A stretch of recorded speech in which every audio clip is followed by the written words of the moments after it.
Hello, and welcome back to The Sleepy Scientist. I'm so glad you're here. Tonight we're going to take a slow, gentle stroll through the curious world of memory and forgetting. A soft unravelling of why some moments vanish, while others linger like old perfume on a sweater. This is a video about the beauty and the science of forgetting. About how your brain chooses what to keep, what to let go, and why that process is not only normal, but necessary. Now, I do hope this video doesn't end up being too interesting. I mean, that would be a bit counterproductive, wouldn't it? But if by chance it keeps you just a little more awake than intended, then perhaps you'll walk away with a few new facts tucked gently into your long-term memory. Or at the very least, you'll forget them in the most scientifically accurate way possible. Before we dive in, I'd love to know, where are you listening from tonight? And what time is it in your part of the world? Whether it's just past sunset or well into the quiet hours of the morning, I hope this video finds you safe, warm, and ready to relax. If you enjoy these kinds of softly educational journeys and you'd like to support the channel, please do consider giving the video a like and subscribing. It helps more sleepy minds find their way here. Alright, settle in, take a slow breath, and let's explore the strange kindness of forgetting. And just a gentle reminder, while we're going to talk about the brain and how it works, nothing in this video is medical advice. Always speak to a qualified professional for anything related to your health or well-being. What is a memory, really? It's easy to think of memories like files in a cabinet, tiny mental documents you pull out and read when needed. But the truth is, your brain is far messier, far more creative, and far more alive than that. A memory isn't something you store neatly on a shelf. It's more like an ever-changing constellation of connections, chemical, electrical, and wonderfully unreliable. Let's start at the very beginning. Every experience you have, every face you see, every bite of toast, every late-night thought you try not to think, is translated into patterns of activity in your brain. Neurons fire in response to stimuli, creating networks of electrical signals. These signals don't exist in isolation. They're part of a vast web of cells communicating with each other through synapses, which are tiny junctions where chemical messengers, called neurotransmitters, pass information from one neuron to another. When a particular pattern of neurons fires together repeatedly, your brain begins to strengthen that connection. This is called synaptic plasticity. The more something is repeated or emotionally charged, the more likely it is to stick. In other words, neurons that fire together wire together. It's the biological version of practice makes permanent. But not all memories are created equal. Your brain has a wonderfully layered memory system that operates at different levels and timescales. The first layer is sensory memory. It's incredibly brief, lasting mere fractions of a second. Think of it as your brain's way of capturing a snapshot of the world before deciding whether it's worth keeping. If you've ever looked at a bright light and still seen it for a moment after closing your eyes, that's sensory memory in action. It's the echo of the moment, the whisper of perception. Then there's short-term memory. This is what holds information for just a little longer, maybe a few seconds or a minute. Imagine reading a phone number, saying it to yourself 3 times, and then promptly forgetting it the moment you dial. That's your short-term memory doing its brief but valiant job. It's like a mental sticky note, holding just enough for you to act before it slips away. Closely related to short-term memory is working memory. Think of this as your brain's mental scratch pad. It's where you juggle information, solve problems, and plan dinner while also remembering where you put your keys. Working memory isn't just about holding information, it's about manipulating it. If you've ever done math in your head, or followed a set of directions without writing them down, you've used your working memory. It's like the brain's kitchen counter, small, cluttered, and constantly in use. Finally, there's long-term memory. This is the deep archive of your life. It includes everything from your childhood birthday parties to the capitals of obscure countries you learned once in school. Long-term memory is incredibly vast and surprisingly durable, though still subject to change. It's not a vault, it's a living, breathing system that evolves over time, Long-term memories can be divided into two major types, explicit and implicit. Explicit memories are those you can consciously recall, like facts and events. These break down further into semantic memory, which is knowledge about the world, like knowing that Paris is the capital of France, and episodic memory, which is your personal history, like remembering the exact moment you first saw the Eiffel Tower. Implicit memories, on the other hand, are more subtle. They're things you know without realizing you know them.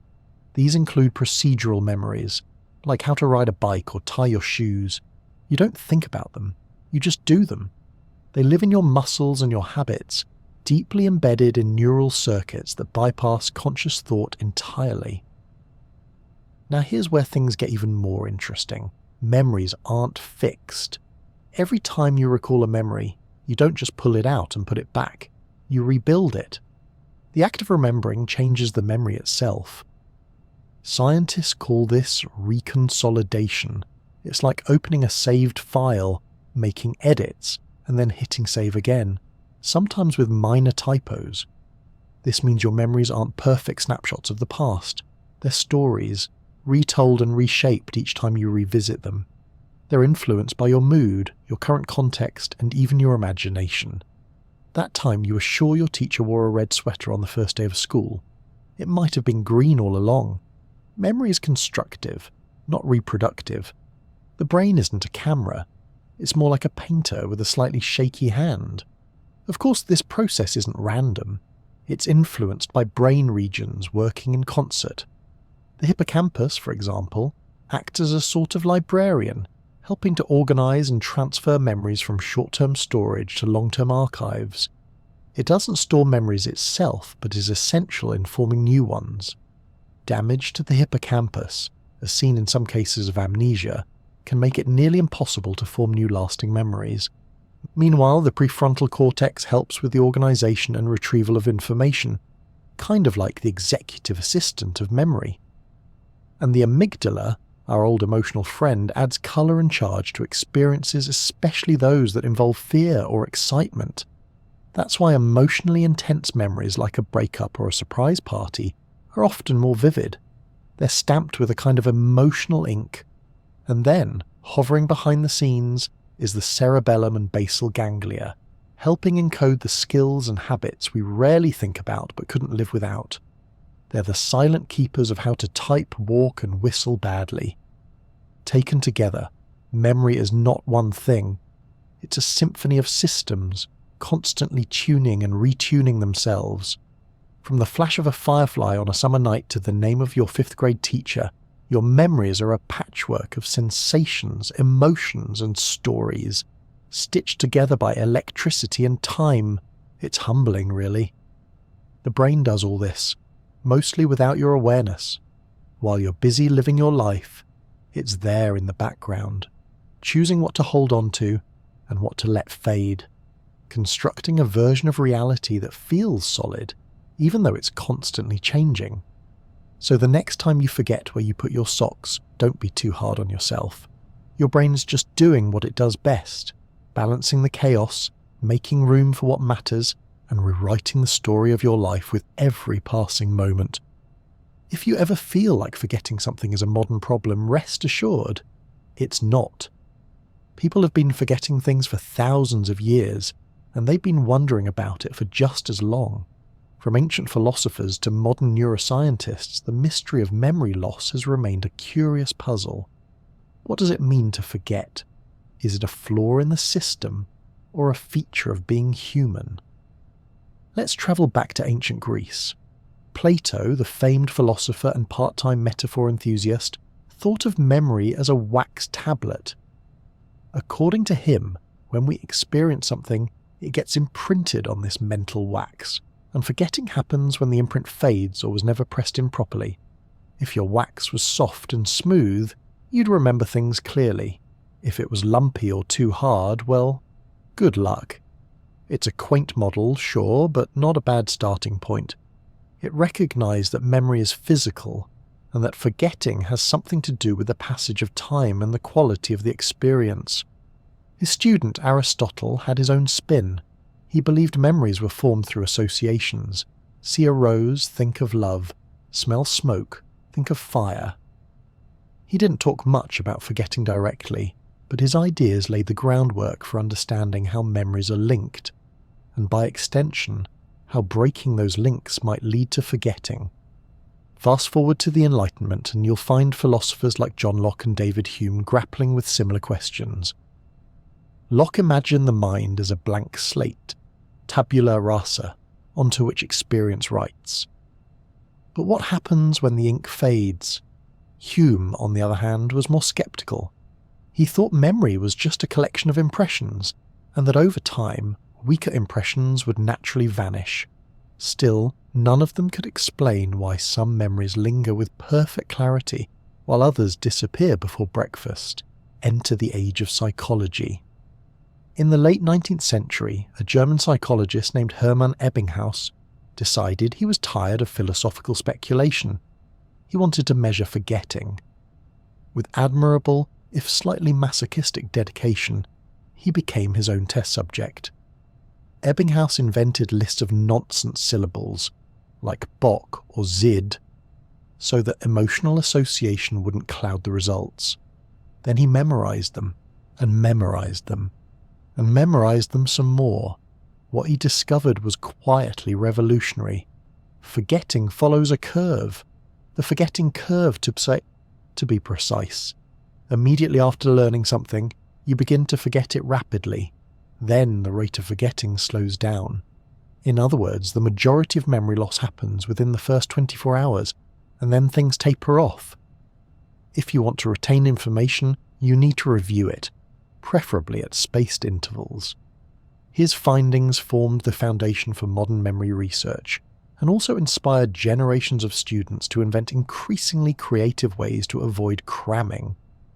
Around the same time, another psychological heavyweight was thinking about forgetting in a very different way. Sigmund Freud, the founder of psychoanalysis and prolific couch enthusiast, believed that forgetting wasn't just a passive decay. Sometimes, he argued, we want to forget. Painful memories, shameful experiences, traumatic events, they don't just disappear by accident, they're buried by design, repressed, locked away in the unconscious mind to protect the conscious self. While Freud's ideas haven't all stood the test of time, the notion that memory is selective and emotionally charged has endured. Modern neuroscience does support the idea that emotionally significant events are treated differently by the brain, but the idea of full-blown repression, where traumatic memories are pushed deep into the subconscious and later recovered with crystal clarity, remains controversial. Memory is malleable, yes, but not infallible, and certainly not immune to suggestion or error. As the 20th century marched on, scientists began to develop new ways to peer into the brain and study memory in more tangible ways. Early behavioral psychologists like John Watson and B.F. Skinner weren't too concerned with memory's contents. They focused on observable behaviors, preferring to measure stimulus and response rather than delve into the murky depths of the mind. Forgetting, in their view, was simply a decrease in response strength over time. If a rat forgot how to press a lever for food, it wasn't due to trauma or philosophical wax, it was just lack of reinforcement. But others weren't satisfied with that explanation. Donald Hebb, a Canadian psychologist in the mid-20th century, introduced the idea that neurons that fire together wire together, a principle that hinted at the biological underpinnings of memory and forgetting. His ideas laid the groundwork for the field of cognitive neuroscience, which sought to bridge behavior and biology. Then came the imaging revolution. In the latter half of the century, tools like EEG, MRI, and eventually PET scans allowed scientists to peek inside the living brain. For the first time, researchers could see which areas of the brain lit up during memory tasks, how damage affected recall, and what might be happening when memories faded. They observed that the hippocampus played a central role in forming new memories, and that damage to this region could lead to profound amnesia. They also discovered the role of sleep in consolidating memories, and how certain neurotransmitters influenced retention. In one particularly fascinating discovery, researchers found that simply retrieving a memory can make it vulnerable. When you remember something, your brain temporarily opens the file, making it editable.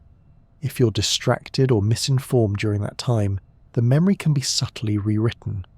This process, known as reconsolidation, suggests that remembering and forgetting are two sides of the same coin. Every time you recall a memory, you risk changing it. More recently, scientists have begun exploring the idea of active forgetting. This isn't just about memories fading passively over time, but about the brain intentionally erasing or suppressing information. In fruit flies, yes, fruit flies, they've identified molecular pathways that promote forgetting. Proteins like RAC1 seem to play a role in dismantling synaptic connections, clearing out old or irrelevant data. It's as if the brain is Marie Kondoing itself on a cellular level. If it doesn't spark utility, out it goes. This kind of research has huge implications. It suggests that forgetting is not just a failure to remember, but a separate, purposeful process, and it may be just as important as remembering. After all, who wants to be weighed down by every password you've ever used, every minor embarrassment from third grade, or the detailed history of what you had for lunch 6 weeks ago? From Plato's wax tablet to PET scans and molecular proteins, our understanding of forgetting has come a long way. But in many ways, it's still elusive. We can map the electrical activity, trace the chemical signals and run clever experiments, but forgetting retains a certain mystery. It is by its nature about absence, about the things that are no longer there, and trying to study what's missing can feel a bit like catching fog in a jar. Still, every discovery, philosophical, psychological or scientific, brings us a little closer to understanding what forgetting really means. Not just how it happens, but why it happens. And in that slow unveiling, we begin to see that forgetting isn't a mistake. It's a fundamental part of how the mind works. A quiet, often unnoticed process that shapes our thoughts, frees our focus, and allows us to move forward through the endless unfolding of time. Imagine your brain as a vast city, bustling, humming, alive with connection. In this city, memories are not locked away in neat little rooms, but constantly built, rerouted, updated, and occasionally torn down and replaced. Remembering isn't just about pulling a dusty file from a cabinet. It's about firing up entire networks of neurons that have been shaped and reshaped by experience, emotion, and time. At the heart of this remarkable city are your neurons, those spindly, branching cells that make up the bulk of your brain's communication system.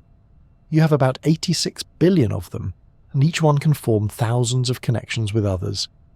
These connections happen at tiny junctions called synapses, where the tip of one neuron comes very, very close to another, like two strangers almost touching fingers across a crowded train. When a neuron is activated, say, when you see a familiar face or smell something that reminds you of childhood, it sends an electrical signal down its axon, like a message zipping along a cable. When that signal reaches the synapse, it triggers the release of chemical messengers called neurotransmitters. These drift across the gap and bind to receptors on the next neuron, continuing the chain of communication. This process is the foundation of all thinking, sensing, moving, and yes, remembering. But here's where things get especially interesting. These connections are not fixed. They change based on use.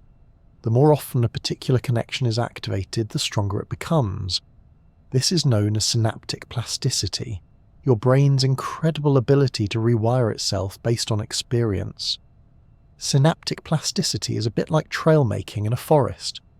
The first time you walk through, you push through underbrush and brambles. But the more you walk that path, the clearer it becomes.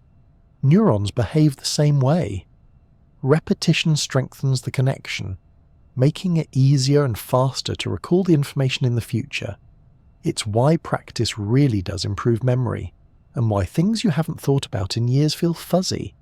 You haven't walked that trail in a long time. Now let's meet two of the brain's memory VIPs, the hippocampus and the amygdala. These two structures, nestled deep within the brain, play starring roles in the process of remembering. The hippocampus is named after the Greek word for seahorse. which is charming because it really does look like a little curled creature from the sea. Despite its small size, it is critical for forming new long-term memories. Without a functioning hippocampus, you'd have a tough time remembering anything that happened after the event that caused damage. This is exactly what happened in the famous case of Henry Molaison, known in scientific literature as HM, a man who underwent brain surgery in the 1950s to treat severe epilepsy. His hippocampi were removed, and while his seizures improved, he lost the ability to form new lasting memories. He could hold a conversation, but a few minutes later he'd forget it entirely. Interestingly, HM could still learn motor tasks like drawing a shape while looking in a mirror, even though he didn't remember learning them. This points to the fact that not all memory is stored or processed in the same place. The hippocampus is essential for forming explicit conscious memories like facts and personal experiences, but other brain areas handle the more automatic stuff. Enter the amygdala. This almond-shaped cluster of neurons sits close to the hippocampus and is best known for its role in processing emotions, particularly fear and pleasure. But it's also deeply involved in memory, especially emotional memory. When you experience something emotionally intense, the amygdala sends signals that boost the memory-forming activity of the hippocampus. This is why you're more likely to remember the details of a frightening or joyful event than a completely neutral one. The amygdala, in effect, tags memories as important, helping ensure they're stored with extra care. Together, the hippocampus and amygdala help prioritize what gets remembered and what doesn't. Your brain can't hold on to everything, so it makes choices. Emotion, repetition, and relevance all play a role in those decisions. Of course, memory isn't just about forming a record, it's also about being able to access it. This involves three major processes: encoding, storage, and retrieval. Encoding is the process of translating experience into a form the brain can use. It's not like taking a photo, it's more like painting an abstract impression of what's happening. You don't store exact details, you store fragments, smells, emotions, images, bits of conversation. Attention plays a huge role here. If you're distracted, the encoding will be weak. This is why you might not remember someone's name even though they told you only 10 seconds ago. Your brain simply didn't encode it properly. Storage refers to how the brain maintains information over time. This involves strengthening neural pathways, creating more efficient connections, and in some cases, restructuring the brain's physical architecture. Storage is not static. Memories can shift locations in the brain over time. Initially, they're dependent on the hippocampus, but as they're rehearsed and reactivated, they become more widely distributed across the cortex, the outer layer of the brain. This is called systems consolidation, and it helps explain why older memories tend to be more stable. They've been through more rounds of processing. Then there's retrieval, the act of recalling a memory. This can be a smooth and instant process, like remembering your best friend's voice, or it can be maddeningly elusive, like trying to recall the name of that actor in that movie with The Thing. Retrieval depends on cues, sensory triggers, emotional states, context. Have you ever walked into a room and forgotten why you went in, only to remember it when you return to the original location? That's context-dependent memory at work.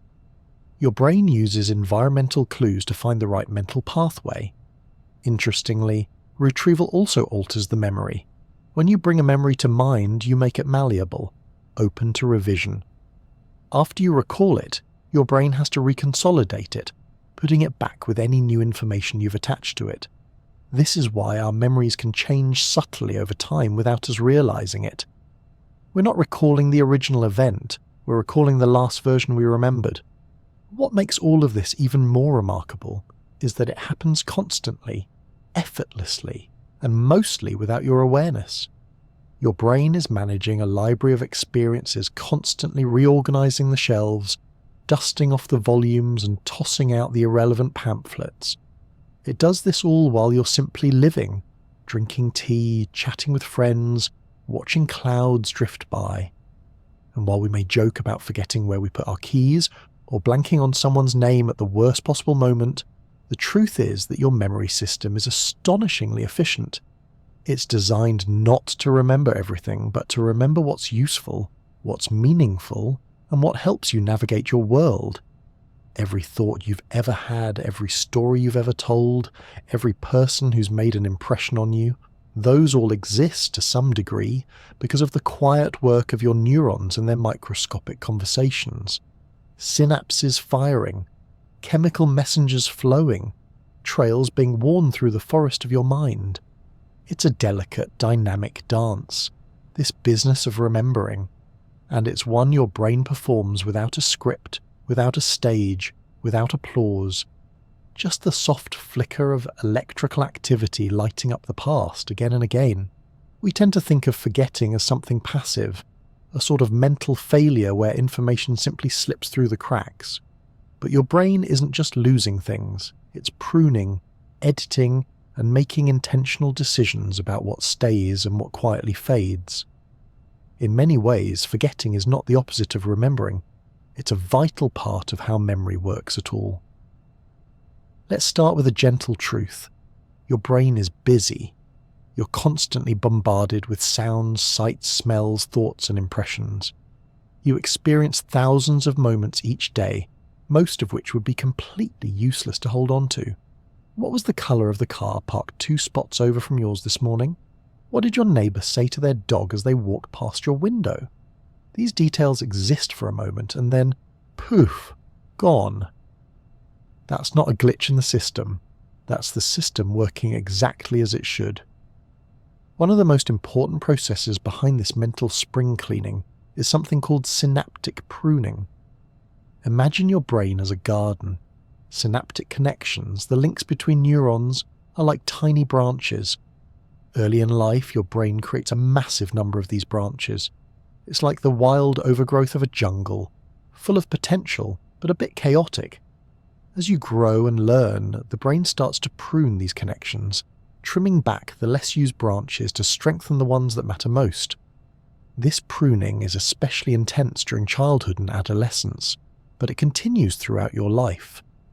If a neural pathway isn't used regularly, the brain decides it's not worth keeping. It's an elegant system. By getting rid of the noise, the signal becomes clearer. Pruning improves efficiency, helping you focus and respond more quickly to the things you truly need to know. But pruning isn't the only mechanism at play. There's also neurogenesis, the birth of new neurons. For a long time, scientists believed that the adult brain didn't produce new neurons at all, but that idea has been steadily overturned. We now know that in certain regions of the brain, like the hippocampus, new neurons can and do form, even in adulthood. Here's where it gets interesting. Some researchers believe that neurogenesis may contribute to forgetting. When new neurons are born, they can integrate into existing neural circuits, sometimes disrupting older pathways. Think of it as remodeling a room. You might add beautiful new furniture, but in the process you may have to move or discard what was already there. The brain is always adapting to new experiences, and sometimes that adaptation requires letting go of old information. Then there's decay theory, one of the oldest and simplest explanations for forgetting. According to this idea, memories fade over time simply because they're not accessed. Like a path in the woods that gets overgrown with weeds, a memory that isn't revisited becomes harder to reach. This isn't because the brain is deleting anything on purpose, it's just that connections weaken when they're not reinforced. Out of use, out of mind. Of course, real forgetting isn't always so tidy. Sometimes the brain doesn't just let things fade, it actively clears them out. And that's where glial cells come in. Glial cells are often described as the brain's support staff. They don't conduct electrical signals like neurons do, but they play essential roles in maintenance and housekeeping. Among them, a type called microglia acts like the brain sanitation crew. These tiny cells roam around, detecting damaged neurons, infections, and unnecessary synaptic connections. When they find something that's no longer useful or has outstayed its welcome, they help break it down and remove it. This process of synaptic cleanup is especially important during sleep. While you rest, your brain is anything but idle. One of its jobs during sleep is to go through the day's experiences and decide what's worth keeping. Memories are consolidated, meaning they're stabilized and stored, and others are quietly swept away. During deep sleep, the brain also activates the glymphatic system, a network that clears out metabolic waste from between cells. It's like a gentle rinse cycle for your brain. Some of the molecules cleared out may be associated with neurodegenerative diseases, like beta-amyloid plaques in Alzheimer's. But even beyond disease, the glymphatic system helps maintain a clean and healthy environment for memory processing. There's a poetic logic to it, really. While your body lies still and your consciousness drifts into dreams, your brain becomes an editor. It trims, rewrites, reorganizes. It files away the important pieces and lets go of the rest.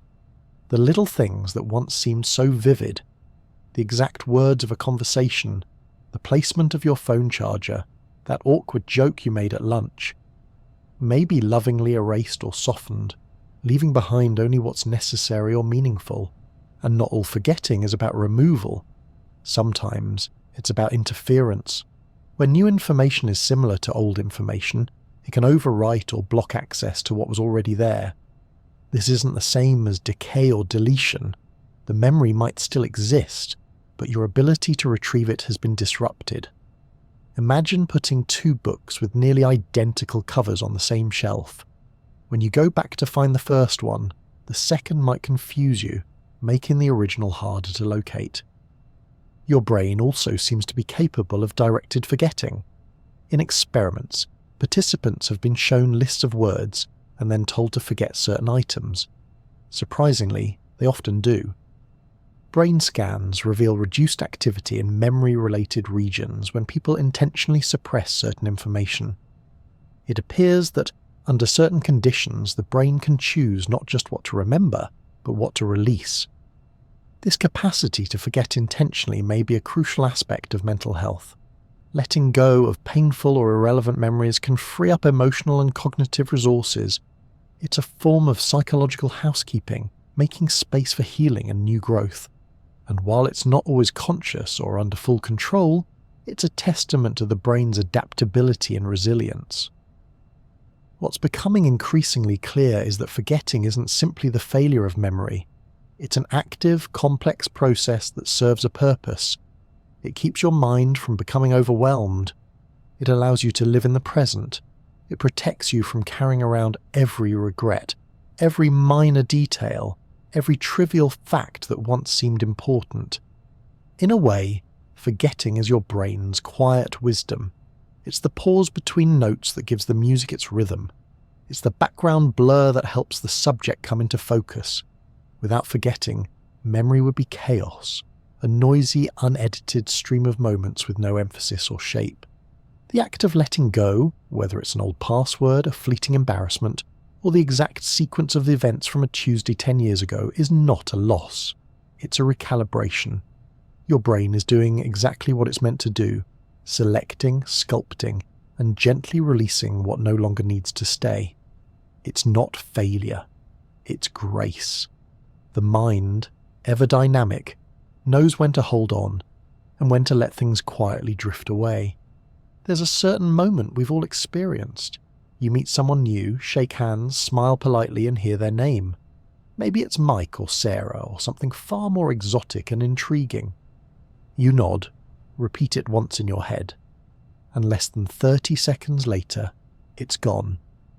You can remember the smile, the shirt, maybe even their oddly firm handshake, but the name, lost to the breeze. This is not a personal failing. You're not uniquely forgetful. In fact, you're gloriously, beautifully average in your forgetting, and that's exactly what a man named Hermann Ebbinghaus figured out over 140 years ago.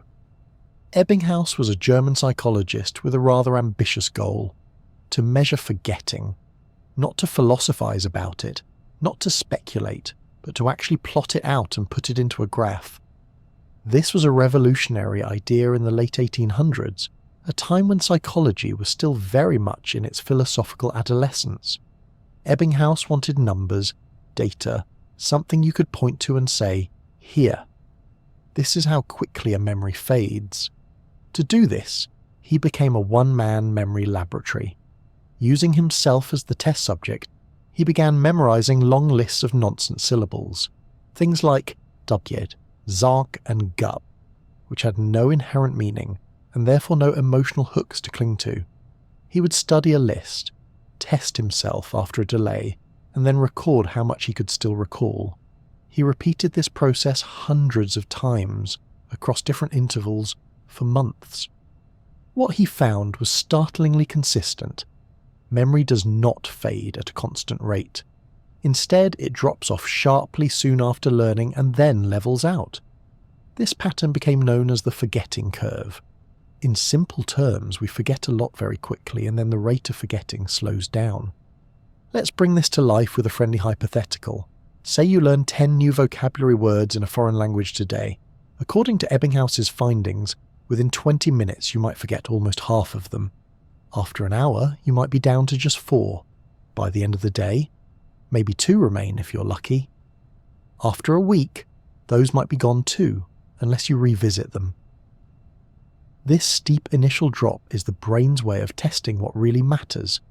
If you don't return to the information, your brain assumes it's not important. And honestly, it's a pretty smart system. You're exposed to an overwhelming amount of input each day. Holding on to everything would be like trying to carry every item from a grocery store in your arms, without bags. Eventually something has to drop. But here's where it gets hopeful. Ebbinghaus also discovered that review helps. If you revisit the information before it vanishes entirely, the curve resets, but not all the way to the top. The second time you learn it, your memory holds onto it a little longer. Review it a third time, and you remember it longer still.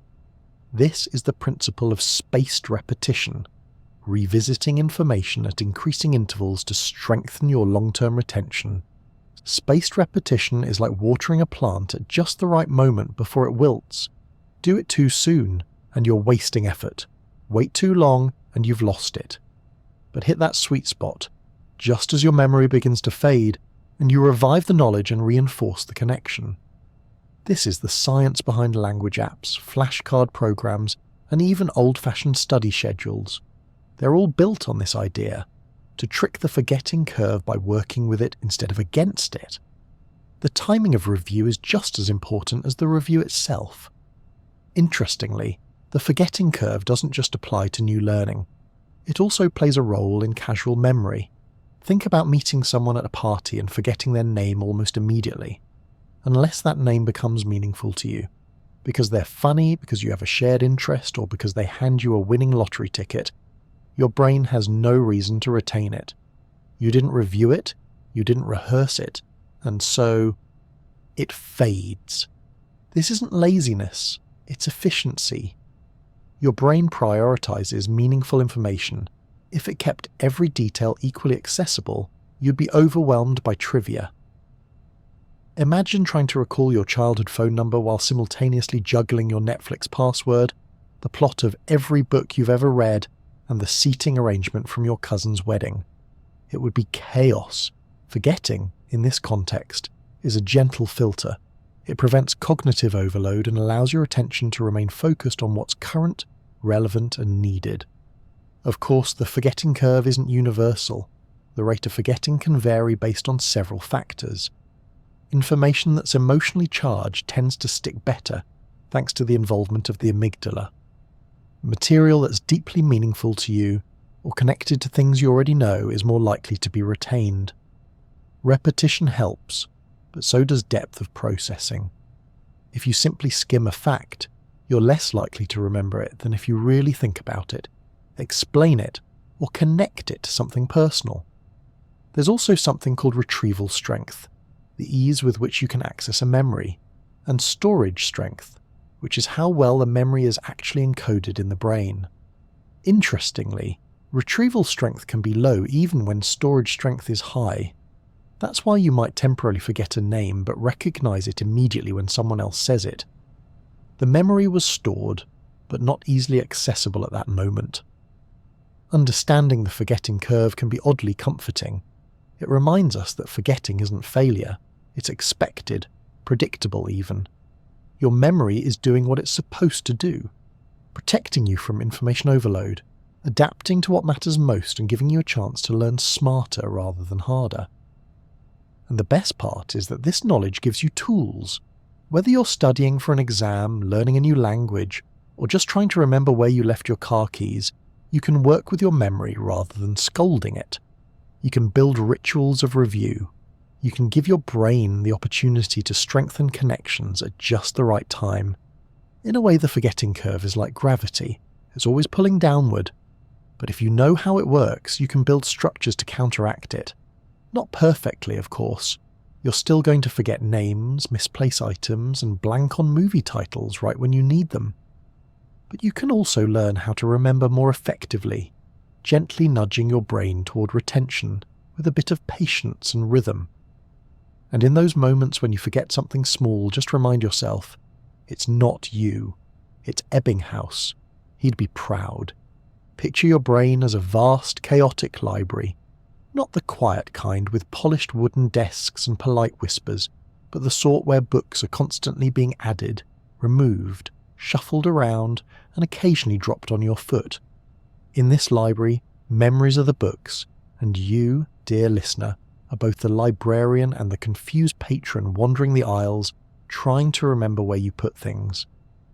Now, imagine that as you try to place a new book on a shelf, the one next to it slides over and pushes it out. Or worse, you reach for a familiar title, but it's been quietly replaced by something similar but entirely wrong. This is the nature of interference. It's not that your brain is forgetting information entirely. It's that other memories are elbowing their way into the spotlight and hogging the attention. Interference is one of the more common and frustrating causes of forgetting. It's what happens when memories compete for space and access. And just like two people trying to talk at the same time, things can get muddled. There are two main types of interference, each with their own particular style of chaos: proactive and retroactive. Let's start with proactive interference. This is when old information interferes with your ability to learn or recall something new. Imagine you've had the same phone number for 10 years. You finally get a new one, and for the next few weeks, every time someone asks, you instinctively blurt out the old digits. That's proactive interference in action. Your brain is so well trained on the old number that it automatically serves it up, even when it's no longer accurate. It's like muscle memory for information. The neural pathway for the old number is well trodden, a smooth highway your brain is used to driving down. The new number, by contrast, is still a gravel road, half-built and riddled with potholes.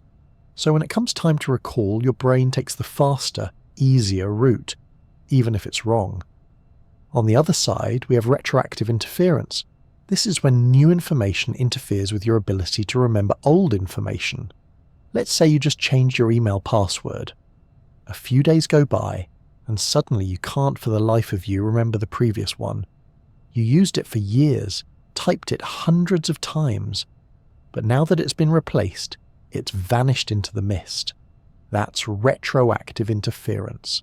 The new memory has overwritten, or at least obscured, the old one. This happens because your brain is constantly updating and reorganizing. It wants to stay current. But in doing so, it sometimes places newer memories on top of older ones, like digital files being saved under the same name. The original might still be there, buried in the depths of your mind, but accessing it becomes more difficult. Both types of interference are more likely to occur when the memories in question are similar. Learning Spanish after years of studying Italian? Expect some cross-linguistic confusion. Meeting a new colleague named Mark when your old co-worker was also named Mark?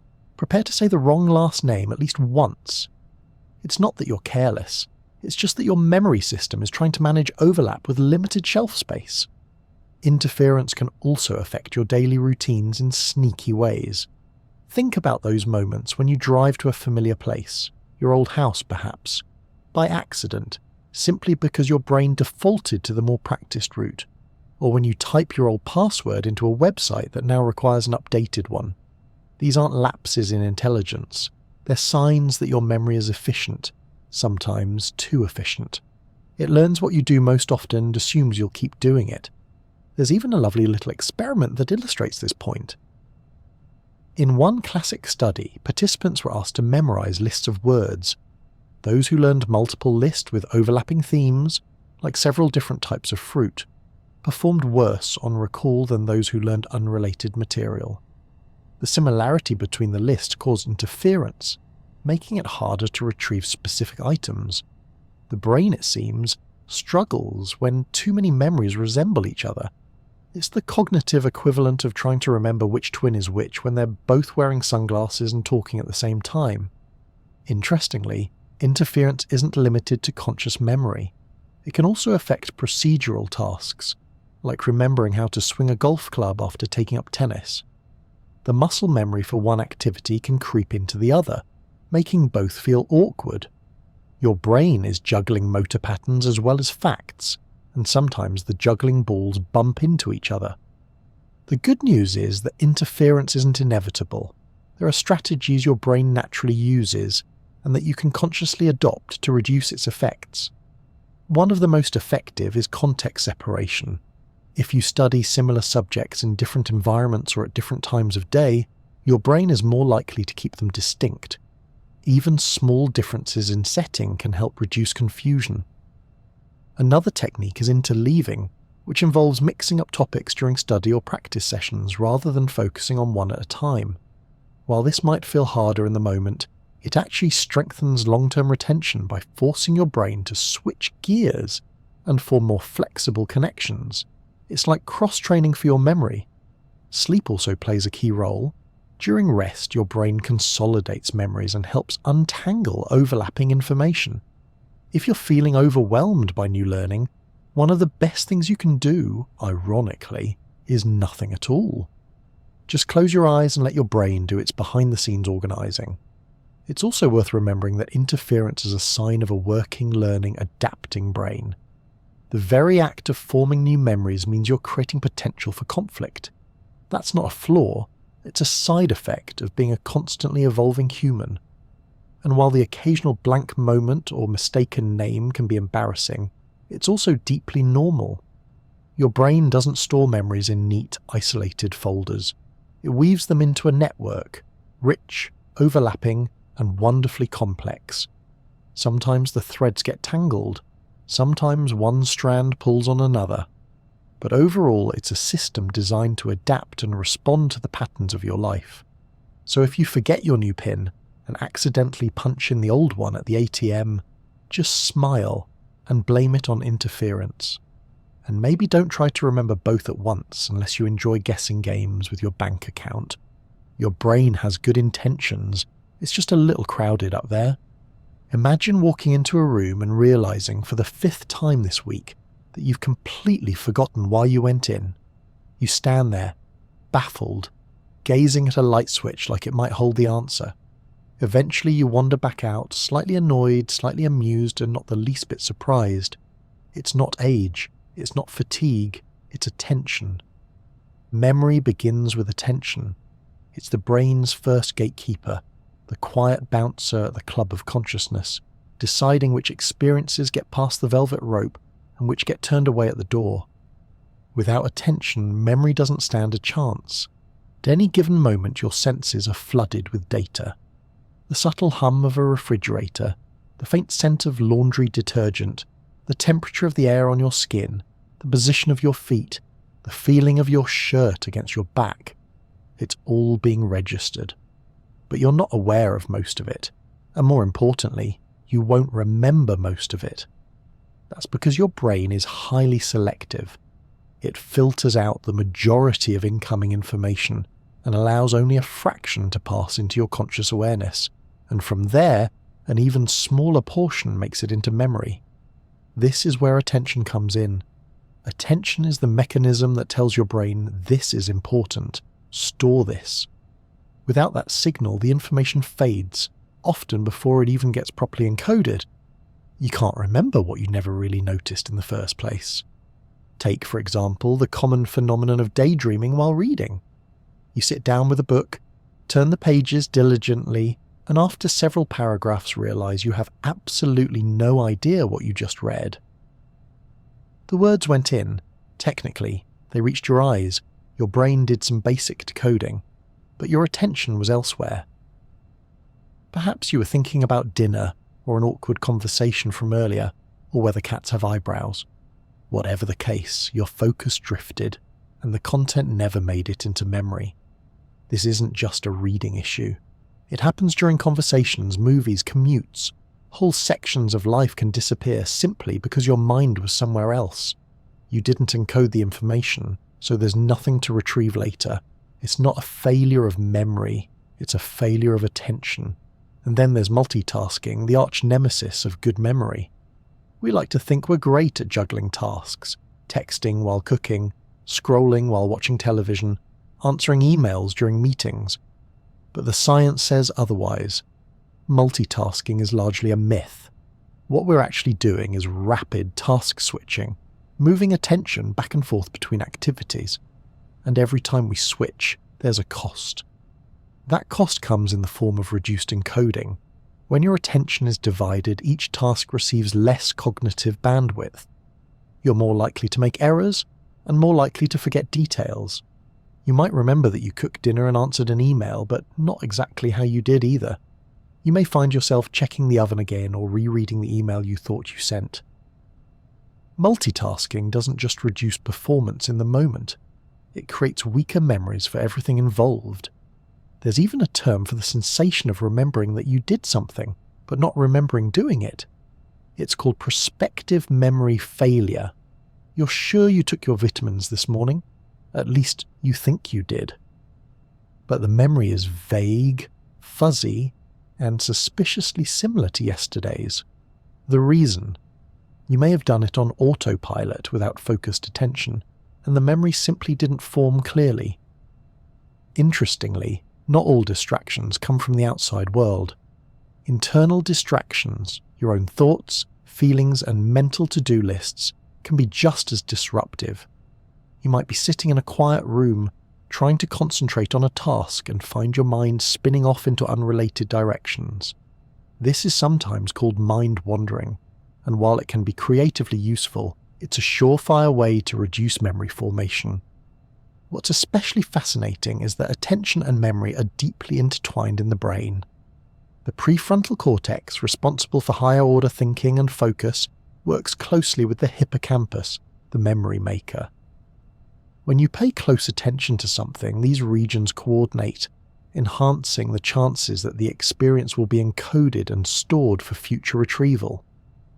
But when attention is thin, scattered, or constantly shifting, the hippocampus doesn't get a strong enough signal.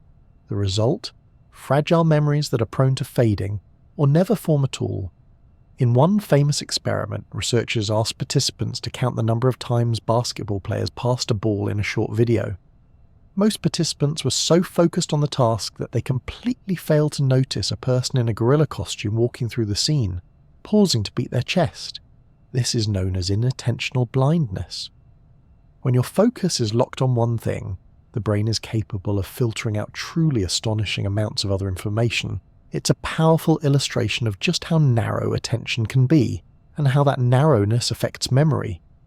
If you don't attend to the gorilla, you won't remember the gorilla, even if it's standing right in front of you.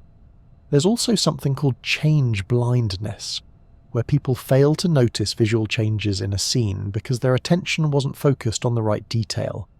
In practical terms, this is why you might not notice that someone got a haircut or repainted their living room.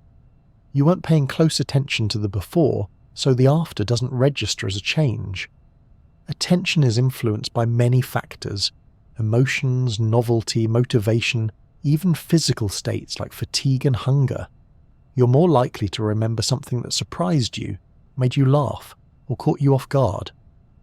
That's because those moments trigger a surge in attention, sharpening your focus and boosting memory encoding.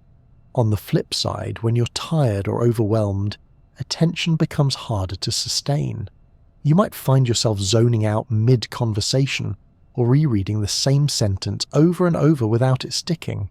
It's not your fault. Your brain is simply running low on resources. The good news is that attention can be trained. Practices like mindfulness meditation have been shown to improve focus and reduce mind wandering. Even small changes, like putting your phone in another room or turning off notifications, can dramatically increase your ability to concentrate and, by extension, remember. There's also a gentle truth worth embracing. You don't have to remember everything. Part of attention's job is to prioritize.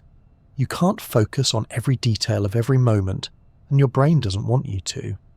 What it offers instead is a curated version of reality, an edited highlight reel based on what you attend to. So the next time you forget why you walked into the kitchen, don't worry. It's not that your memory failed, it's that your attention was doing a bit of creative pruning. Your brain is busy, your mind is full, and sometimes the distractions just sneak through. And maybe, just maybe, that trip into the other room was never really about getting something at all. Maybe it was just your brain's way of saying, hey, let's go stretch our legs and forget something together. It's a tempting fantasy, having a perfect memory, never forgetting a name, a birthday, a face, a single glorious detail of your life, every conversation intact, every pleasant afternoon catalogued and polished like a museum exhibit. No lost keys, no forgotten appointments, no mystery bruises with unknown origins, just a pristine, searchable archive of everything you've ever seen, done, or felt. And yet in reality, such a memory might be more of a burden than a blessing. Popular culture loves the idea of total recall. From Sherlock Holmes to memory champions to science fiction characters with superhuman cognitive abilities, the notion of a flawless memory often gets wrapped in the ribbon of superiority. We're led to believe that forgetting is a kind of failure, a defect to be overcome. But the truth is, forgetting is not just normal, it's essential. And a perfectly functioning memory? Well, it might drive you quietly bonkers. There is, interestingly, a rare condition that gets close to this idea of perfect memory. It's called hypothymesia, or highly superior autobiographical memory. Individuals with hypothymesia can recall nearly every day of their lives in astonishing detail. Ask them what happened on a random Tuesday in October 2 decades ago, and they'll tell you the weather, the clothes they wore, what they ate for lunch, and maybe even what song was playing on the radio. It's not something they have to study or rehearse. The memories are simply there. At first, this sounds incredible. Who wouldn't want such a talent? But for many people with hypothymesia, it's far from a superpower. It can be overwhelming. Memories intrude uninvited, vividly and relentlessly. Some describe it as being constantly pulled into the past, unable to let go of old wounds or embarrassing moments. If someone hurt your feelings in high school, you may feel that sting just as sharply today as you did then. The memory doesn't fade or soften. It stays bright, clear, and loud. And this highlights a crucial point. Forgetting is not just something we tolerate. It's something we need. It's the mind's way of making peace with the past, of turning down the volume on moments that no longer serve us. Without it, we would carry every mistake, every awkward pause, every painful conversation like emotional luggage we can never put down. Memory is not designed to be perfect. It's designed to be useful. Your brain doesn't aim for a flawless historical record. It aims to help you survive, adapt, and focus on what matters most. That means emphasizing patterns, not details. Themes, not transcripts. Take, for example, your daily commute. You probably don't remember every car you passed, every pedestrian who crossed the street, or every leaf that blew across the sidewalk. What you do remember are the things that stood out. The sudden honk, the coffee spill, the squirrel that nearly got flattened but miraculously survived. That's your memory doing its job. It filters the mundane and highlights the meaningful. This selectiveness is deeply adaptive. Without it, we'd be overwhelmed by information. Our brains would be cluttered with irrelevant details, making it harder to spot important patterns or make decisions. Forgetting helps maintain cognitive clarity. It keeps the mental workspace tidy. Even in learning, forgetting plays a useful role. When we forget something and relearn it, the memory trace becomes stronger. This is known as the spacing effect, and it's why spaced repetition works so well. The very act of forgetting creates an opportunity for reinforcement.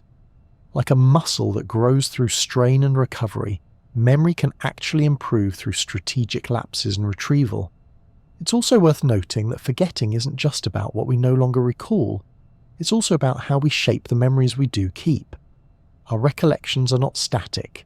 They're reconstructed each time we revisit them, and in that reconstruction, we sometimes blur the edges, soften the sharpness, and even rewrite the story slightly. This can be a form of emotional protection.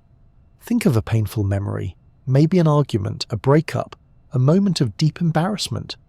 Over time, the emotional intensity may fade, the details may become fuzzy, the sting becomes more of a dull ache. That's forgetting doing you a favour. It's giving you distance, perspective, and the grace to move forward. Now imagine if none of that happened. Imagine if every emotional wound stayed as raw as the day it was inflicted. If every grief remained fresh. If every insult echoed forever. A perfect memory might sound impressive, but it could also be a recipe for emotional paralysis. And what about forgiveness? Part of forgiving others, and ourselves, often involves a bit of forgetting. Not erasing the wrongdoing, but letting the emotional charge weaken. Allowing time and memory to soften the edges. This isn't weakness, it's healing. Even creativity benefits from forgetting.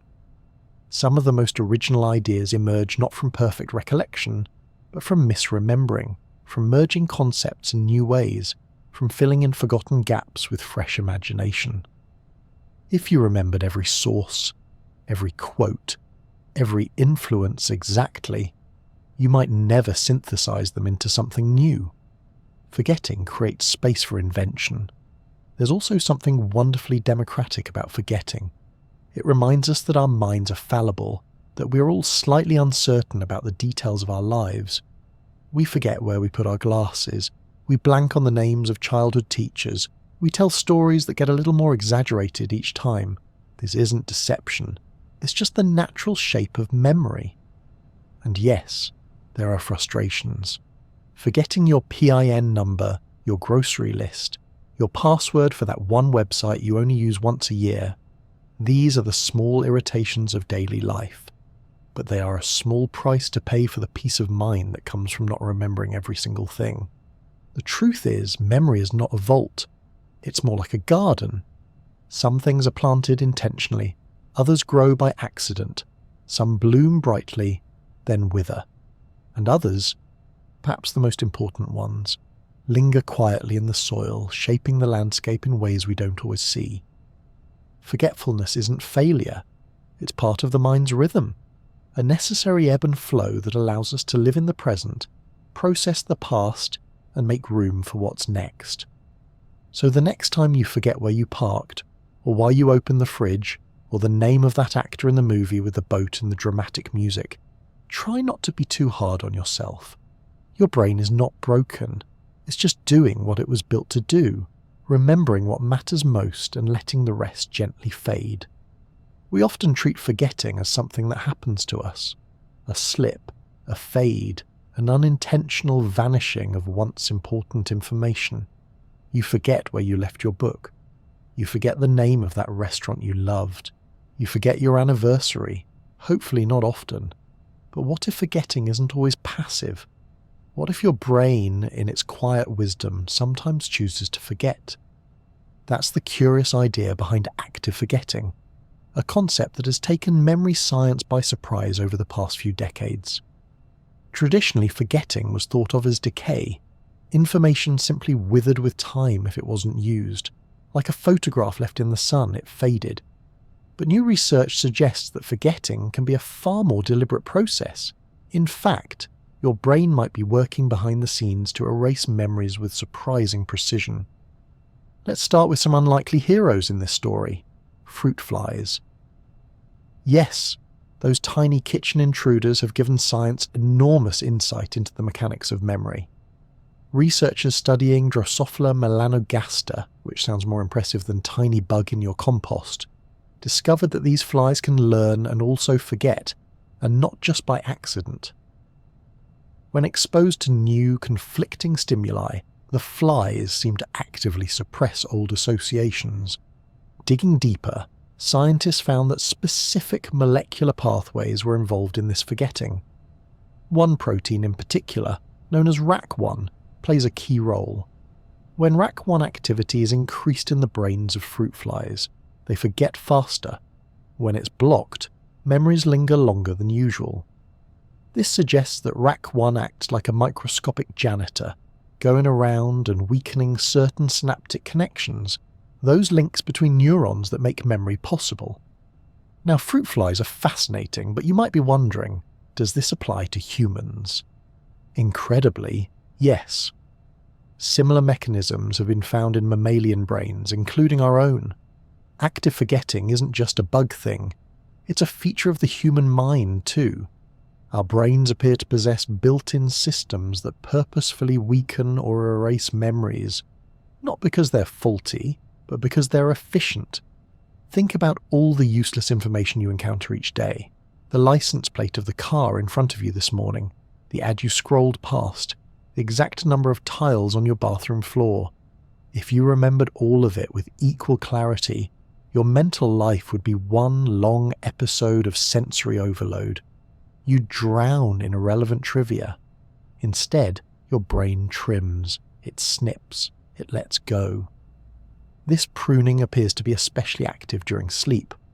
While you rest, your brain not only consolidates important memories, but may also flag others for deletion. There's evidence that certain cells, especially in the hippocampus, reduce synaptic strength overnight, essentially unlearning parts of the day that didn't matter. It's like cleaning out your inbox after a long day, keeping the essential messages and archiving or trashing the rest. But it's not just about ignoring the unimportant. Sometimes the brain forgets on purpose to protect you. Take trauma, for instance. Some memories are simply too painful to hold in full focus all the time. The brain has mechanisms for dampening the emotional intensity of such memories, and in some cases for burying them altogether. This isn't repression in the Freudian sense, not quite, but it's a measurable biological process. Certain brain regions, particularly the prefrontal cortex, can inhibit activity in the amygdala and hippocampus, areas responsible for emotional processing and memory formation. This can reduce the likelihood of a traumatic memory being consciously retrieved. In people with post-traumatic stress disorder, these systems sometimes misfire. The memory is too strong, too vivid, and too easily accessed. But in many cases, healthy brains manage to tuck trauma away, just enough to allow normal functioning. The memory isn't erased, but it's placed in a mental drawer with a very stiff lock. This is where active forgetting intersects with emotional regulation. Your brain doesn't just manage information, it manages you. It decides what you need to carry and what you're better off releasing. This is part of why we forget certain arguments, miscommunications, or moments of embarrassment. The event might have stung at the time, but if it doesn't carry long-term relevance, your brain gives it the soft fade-out treatment. It's not perfect, of course. The system has glitches. Sometimes we forget what we wish we'd remembered, like where we parked or the name of a new acquaintance, and remember things we'd much rather leave behind. But the overarching system is surprisingly well tuned. Most of what you forget is stuff that wasn't doing you any good anyway, and sometimes you can even help it along. In experimental studies, participants who were told to forget certain pieces of information after learning them often showed reduced recall of that material. This is known as directed forgetting. It suggests that, with the right cues, we can influence what gets stored and what doesn't. Brain scans reveal that this suppression isn't just a matter of distraction. It involves specific areas of the brain actively working to inhibit memory formation or retrieval. Imagine trying to forget a phone number you no longer need. You might distract yourself, avoid repeating it, or even intentionally replace it with a new one. These actions, conscious or unconscious, can help weaken the neural pathways that support the memory. You're not erasing it like pressing delete on a keyboard. but you're helping the brain shift its focus elsewhere. This ability to forget intentionally can also be trained. Cognitive therapies sometimes involve teaching individuals how to reframe memories, reduce rumination, and redirect attention. While the memories themselves may not vanish, their prominence in daily thought can be reduced. You learn in essence to forget by thinking differently. There's a wonderful metaphor often used in neuroscience, the brain as a dynamic sculpture, not carved from marble, but shaped from clay, soft, adaptable, always in motion. Every day you mould it a little differently. Every thought leaves an impression, every experience changes its texture, and every act of forgetting, especially active forgetting, reshapes the sculpture in subtle ways. Forgetfulness isn't just a hole in the brain, it's a tool, a function, a way to make space for what matters now. Your brain is trying to serve the present, not archive the past indefinitely. So much of memory science has focused on how we remember, how we store, retrieve, reinforce. But the growing field of forgetting research reminds us that letting go is equally vital. You can't fill a bookshelf forever. Eventually something has to go. Active forgetting is not neglectful, it's intentional. It's pruning the garden, trimming the hedges, making room for new growth. It's closing tabs in your mental browser so your system can run more smoothly. And sometimes it's an act of kindness, a quiet mercy your brain extends to you when the weight of certain memories becomes too heavy to carry around all the time. Far from being a weakness, forgetting on purpose may be one of the most sophisticated, compassionate features of the human mind. A gentle hand nudging you forward, reminding you that while memory shapes who you are, it doesn't need to hold on to everything. Some memories arrive quietly, and some barge in like they own the place. You probably don't remember what you had for lunch 3 Wednesdays ago, but you might remember exactly where you were when you got bad news, or the sound of someone's voice during an argument, or how your heart felt like it dropped into your shoes during a breakup. Emotional memories have a way of lingering, vivid, sharp, almost unfairly persistent. This staying power isn't accidental. It's built into the design of the brain, and much of it has to do with a small almond-shaped structure deep inside called the amygdala. Despite its modest size, the amygdala punches far above its weight when it comes to memory. It's part of the limbic system, the emotional processing hub of the brain, and it acts like a sort of emotional spotlight. When something happens that feels emotionally charged, whether it's joyful, terrifying, or heartbreaking, the amygdala kicks into gear and flags the event as important. It does this by boosting communication with other brain regions, especially the hippocampus, which, as we know, is key to forming long-term memories. When the amygdala says, "Hey, this really matters," the hippocampus listens. The result is a memory that's encoded more deeply and stored more robustly. It's not just what happened, it's how it felt that helps determine whether you remember it. There's a survival logic to all of this. From an evolutionary standpoint, remembering dangerous or highly emotional experiences could mean the difference between life and death. If you narrowly escape a predator, your brain wants to make sure you don't forget where that happened. If you eat something that makes you violently ill, it's helpful to remember exactly what it looked and smelled like. Emotional memory is the brain's way of saying, "Take note. This is worth remembering." But it's not just fear or danger that sticks. Joyful moments can be sticky too. Weddings, reunions, laughing until your stomach hurts.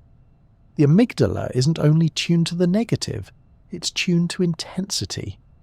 What gets remembered isn't always what's most relevant, but what was most emotionally charged at the time. That said, the negative often does outweigh the positive when it comes to memory strength. This is known as the negativity bias. In many situations, bad is stronger than good. One harsh comment can overshadow a dozen compliments. One embarrassing moment might play in your head on repeat, while pleasant ones fade into a vague, happy blur.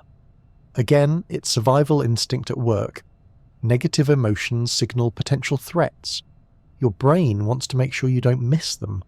The result, unfortunately, is that emotionally painful memories can feel hauntingly vivid, even years later.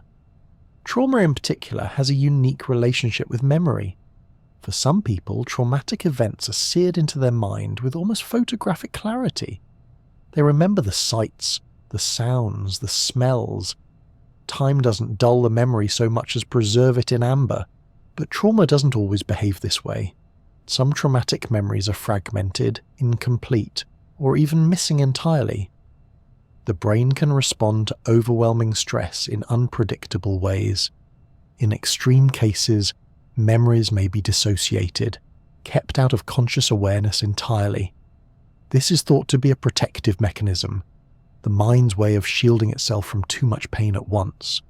Whether too vivid or too vague, emotional memories, especially painful ones, can shape a person's identity and worldview. They influence how we see ourselves, how we trust others, and how we move through the world. And because they're so strongly encoded, they're also harder to forget. That doesn't mean they're untouchable, though. Emotional memories can be softened, they can be reframed, dimmed, or processed in ways that make them less intrusive. One of the key concepts in memory science is reconsolidation, the idea that when you recall a memory, it becomes temporarily unstable.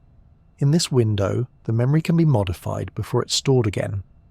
This means that with the right kind of intervention, whether that's therapy, new context, or even just time, memories can change. You're not stuck with the exact emotional weight they carried when they were first formed. Therapies like cognitive behavioral therapy and exposure therapy often work by activating a traumatic memory in a safe environment and then helping the brain rewrite its response. Over time, the emotional intensity decreases. The memory remains, but the sting softens. There's also fascinating research into how certain drugs might dampen the emotional charge of traumatic memories. For example, propranolol, a beta blocker typically used for high blood pressure, has been studied for its potential to interfere with the reconsolidation of emotional memories. Administered during memory reactivation, it may reduce the intensity of fear or anxiety associated with a memory, essentially turning down the volume on the emotional soundtrack. Sleep also plays an important role in this process. During REM sleep, the brain reactivates and processes emotional experiences. It's thought that dreaming may help strip the emotion from the memory, allowing the factual content to remain while the emotional intensity fades. That's part of why, after a good night's sleep, something that felt overwhelming might seem more manageable. Still, some emotional memories are stubborn. They resist fading, resist reshaping, and in those cases, compassion is key. You are not your memories. You are the person who lived them and who continues to live beyond them. There's a quiet paradox here. The very mechanism that helps us survive, emotional memory, is also what can leave us feeling stuck. But understanding how and why emotional memories are formed gives us a way to work with them, not just be haunted by them. It helps to know that your brain isn't trying to torture you, it's trying to protect you. When a memory loops in your mind, it's because your brain thinks it's important. And in a way, it is. Even painful memories carry meaning. They teach, warn, guide, and sometimes, with enough distance, they even connect us more deeply to others. Shared emotional memories are part of how we bond. The moment of grief that someone else understands, the laughter that echoes years later, the lesson learned from pain, passed on to help someone else heal. Emotional memory doesn't just isolate, it can also unite.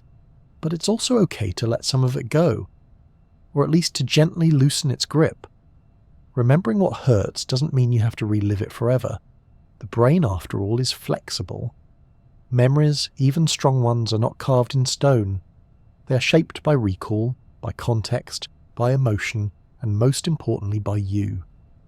So if a memory comes back sharp and sudden, it's okay to pause, to breathe, to acknowledge it without inviting it to move back in. And over time, with care, it may grow quieter, not forgotten, but softened, like a storm that has passed and left only the sound of distant rain. Time is a strange companion. Some weeks feel like a lifetime, while whole years vanish in what feels like the blink of an eye. You might vividly remember a moment from primary school, sticky hands, grass stains, the smell of crayons, and yet struggle to recall what you had for breakfast yesterday. And that's not just poetic nostalgia or a faulty calendar. It's your brain doing what it does best, shaping experience into something that makes sense, even if that sense doesn't always line up with the clock. Our perception of time is deeply linked to memory, and memory, as it turns out, doesn't keep time like a watch. It keeps time like a dream, loosely, emotionally, subjectively. One of the most peculiar aspects of memory is how elastic our internal timeline can feel. Some events from long ago can seem recent, while things that happened just a few weeks back feel oddly distant. Psychologists call this phenomenon temporal distance, and it describes the mental space we place between ourselves and our memories, not the literal passage of time, but the felt passage of time. This mental timeline isn't neat or linear. Instead, it's a bit like a scrapbook that gets reshuffled every time you open it. Pages stick together, pictures fall out, and some memories are revisited so often that they feel fresher than they really are. Meanwhile, others fade into the background, even if they happened quite recently. Part of this has to do with how richly an event is encoded. Significant or novel experiences, your first kiss, a major life change, a bizarre encounter with a very aggressive goose, tend to be more vividly remembered and therefore feel closer in time. They're like mental landmarks standing tall in the landscape of your memory. In contrast, repetitive or routine events, like brushing your teeth or checking your email for the 100th time, don't leave much of a footprint. They're slippery, hard to recall, and quickly fade into the blur of the everyday. This helps explain why childhood summers often feel so expansive in memory. Those early years were filled with novelty, new people, new places, new feelings. Your brain was constantly recording new data, forming strong memories that, later on, make those months and years seem long and richly textured. Compare that to adulthood, when routines become, well, routine. One Tuesday blends into another, and before you know it, it's November and you're not quite sure where the time went. This isn't just a sentimental theory. It has a basis in cognitive science. The more unique or densely packed your experiences are, the more memory markers your brain lays down. And when you look back, the presence of these markers stretches your sense of how much time has passed. It's as though your brain is measuring time not in hours or days, but in events. It works in reverse too. Time seems to move quickly while we're experiencing repetition, but feels longer in retrospect when it was full of change. This is known as the holiday paradox.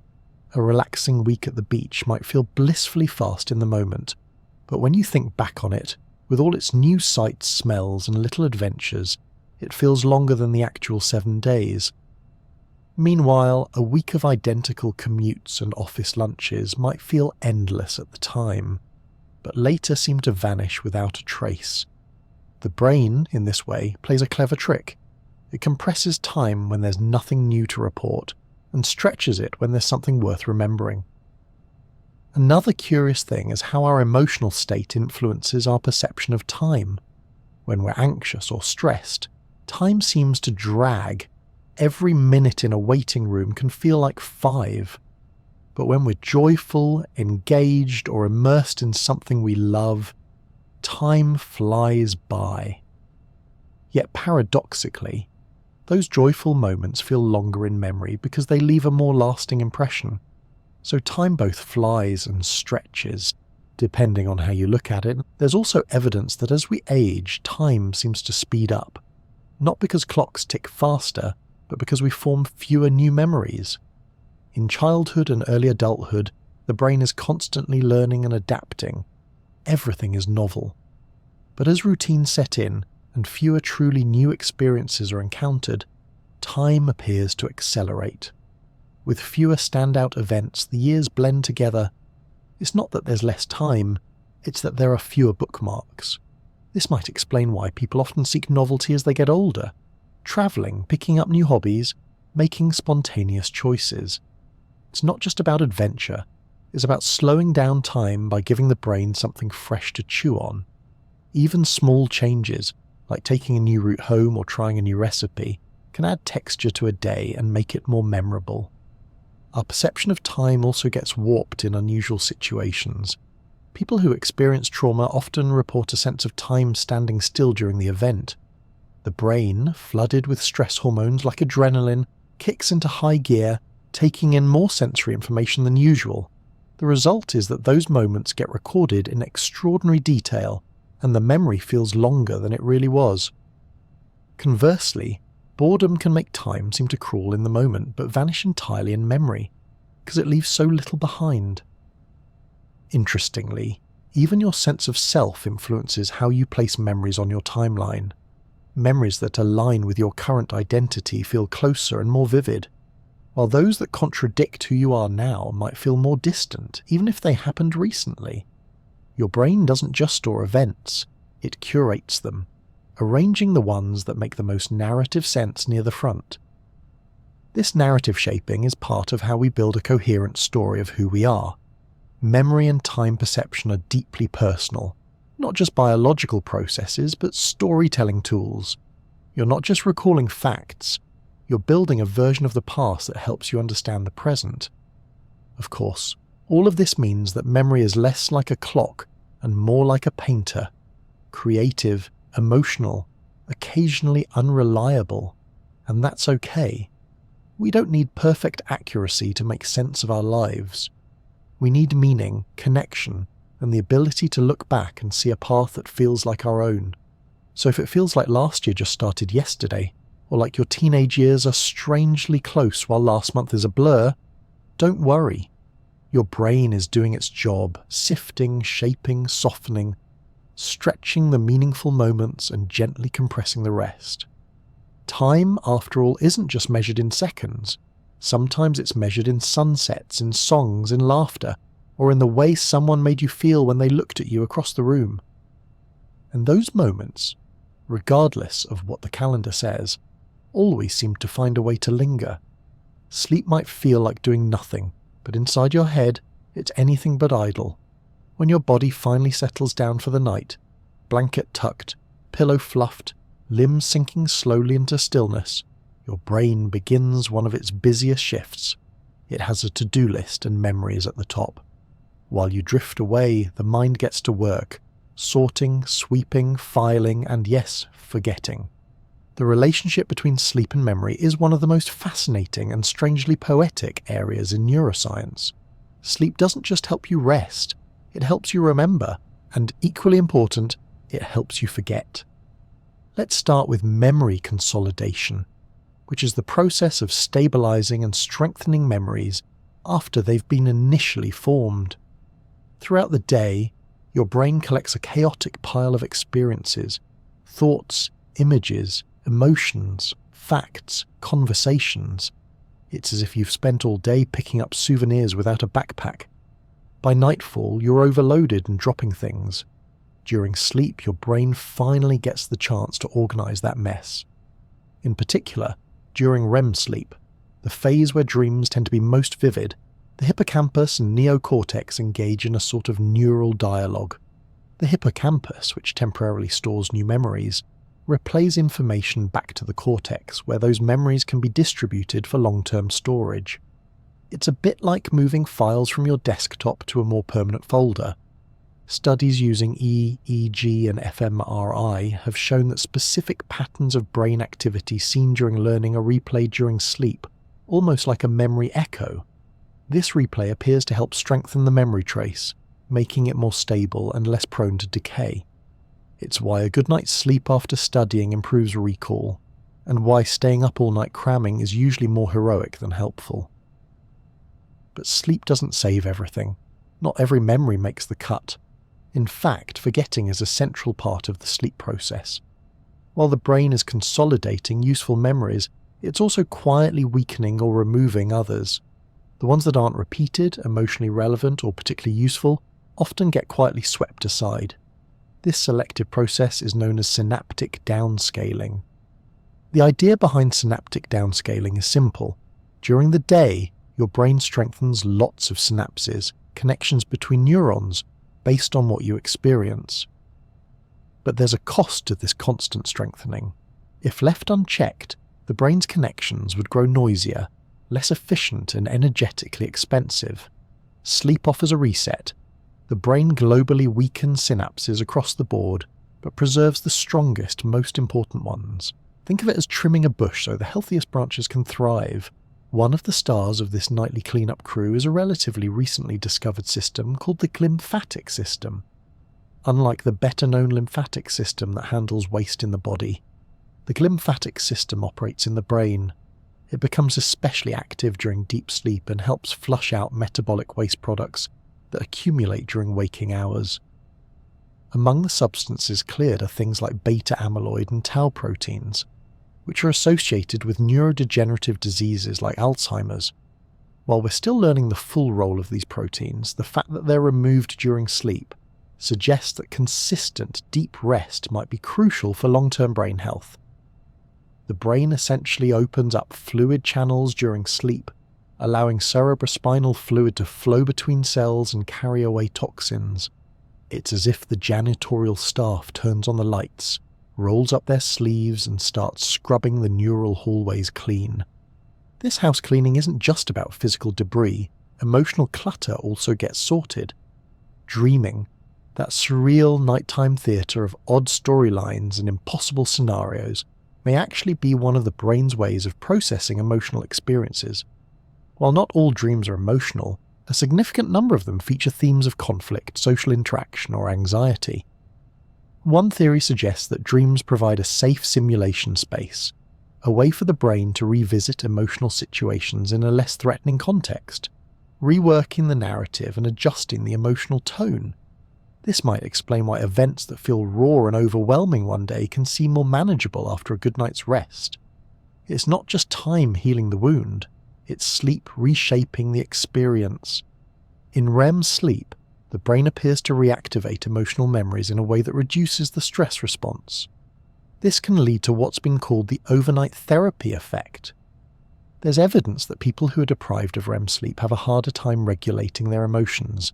They're more reactive, less resilient, and more likely to fixate on negative experiences. Without REM, it seems, the emotional edge of memories doesn't dull properly. It's like the brain forgets to use its sandpaper. Not all dreams are emotionally helpful, of course. Nightmares are a different story, often representing unresolved stress or trauma. But even those may have a role in memory processing. They might be the brain's attempt to confront what's unresolved, though not always in a particularly graceful or gentle way. What's fascinating is that different stages of sleep appear to support different kinds of memory. Slow-wave sleep, which dominates the early part of the night, seems to support declarative memory, facts and information. REM sleep, which comes later in longer bursts, is more closely tied to emotional and procedural memories, like how to ride a bike or deal with an awkward interaction at a party. This division of labour highlights how important a full night of sleep is. Cutting sleep short means robbing the brain of the chance to complete its full routine. It's like leaving a movie halfway through, or baking bread and forgetting the last 20 minutes in the oven. Some parts of the memory process never get finished. And beyond the mechanics, there's something deeply comforting about the idea that your brain is looking out for you while you rest. It's filtering the day's chaos, holding on to what matters, quietly discarding what doesn't.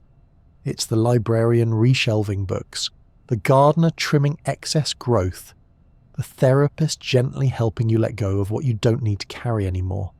Even on nights when sleep is elusive or dreams are strange, your brain is still trying, still working to help you remember wisely and forget kindly. So if you've ever woken up with a sense of clarity, or noticed that yesterday's worries feel less sharp in the morning, that's not magic. It's biology, and it's a beautiful kind of biology, one that reminds us that rest is not a pause from life, but a vital part of how we live, feel, and remember. And perhaps, in a world that celebrates doing and going and producing, there's something quietly radical about honouring the stillness of sleep. In the quiet dark, your brain restores its balance. not just for your body but for your memories. And in doing so, it helps you make peace with what stays and gently release what can be let go. Grief is one of the most universal human experiences, yet also one of the most uniquely personal.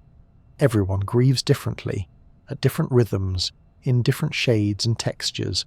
It can arrive as a quiet ache or as a tidal wave that knocks the wind from your lungs. It may feel like something is missing, or like everything is too present. Time slows, words feel heavy, and memories, especially those tied to someone you've lost, take on a kind of unbearable clarity. In the midst of that intensity, forgetting might seem like a betrayal. The thought of memories fading, of faces softening, voices becoming harder to hear, or little quirks slipping away, can feel like losing the person all over again. But here's the quiet truth. Forgetting, at least in part, is also what allows us to keep going. It's not betrayal. It's the brain's version of mercy. When someone we love is gone, the memories attached to them become emotionally charged. The brain holds on tightly. The amygdala, already an expert in flagging emotionally significant events, keeps these memories vivid, especially the painful ones.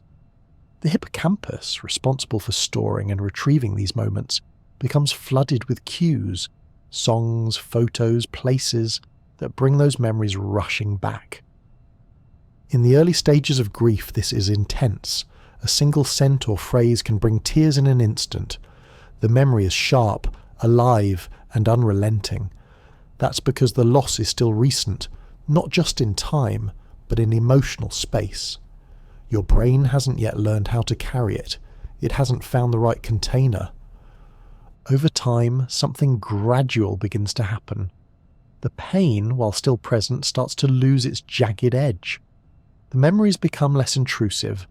They're still there, but they no longer punch quite so hard. This isn't forgetting in the sense of losing. It's forgetting in the sense of softening. The brain is learning how to hold on differently. This process is partly emotional, but also neurological. The brain is constantly reshaping its networks in response to experience. It adapts. Emotional memory, especially traumatic or intense loss, activates circuits in the limbic system. But with repetition, reflection, and time, those circuits become less reactive. It's a bit like exposure therapy. Each remembered moment becomes slightly easier to bear than the one before. This is the neurobiology of resilience. It's not about erasing pain. It's about gradually reducing the emotional voltage of a memory. The charge goes down, even if the memory remains intact. That's why you might eventually be able to talk about someone you've lost without crying, or even with a smile. It's not that you've forgotten them. It's that your brain has done what it does best. It has adapted for survival. There's also something else at play. When someone is gone, we often continue to revisit the same memories over and over. In doing so, we unintentionally shift them. Each recall is a reconstruction, and each retelling changes the tone slightly. We might round the edges, emphasize the joyful moments, and reframe the painful ones. Over time, this reconstruction can help make the memory feel more bearable. Again, this isn't deceit, it's healing. Interestingly, grief isn't only about emotional pain. It involves working memory too, the part of your brain responsible for holding information temporarily and juggling tasks. In deep grief, working memory often falters. People report feeling foggy, disoriented, forgetful. They lose track of time. They reread paragraphs without absorbing a word. It's not a failure. It's a reflection of how much energy the brain is investing in emotional processing. Like a computer running too many programs at once, the system slows down. But eventually capacity returns, and when it does, the memories remain. But they no longer crowd out the present. They no longer demand center stage. That's a gift in itself. The ability to remember someone without becoming undone every time you do. For many, grief feels non-linear. It doesn't move in tidy stages. One day might feel manageable, even light. The next might feel like the very first day again. Memory plays a role in that too. certain dates or cues can reactivate emotions with surprising force. But these waves tend to become gentler with time. The brain learns how to surf, even if it can't stop the tide. And sometimes, forgetting is a necessary part of forgiving. In grief, especially after complicated relationships, there may be anger, guilt, or regret. The mind might loop over words left unsaid or moments that didn't go the way they should have. But even these memories, painful as they are, can soften. The details blur. The emotional sting fades. In its place, there's room for acceptance, or at least for rest.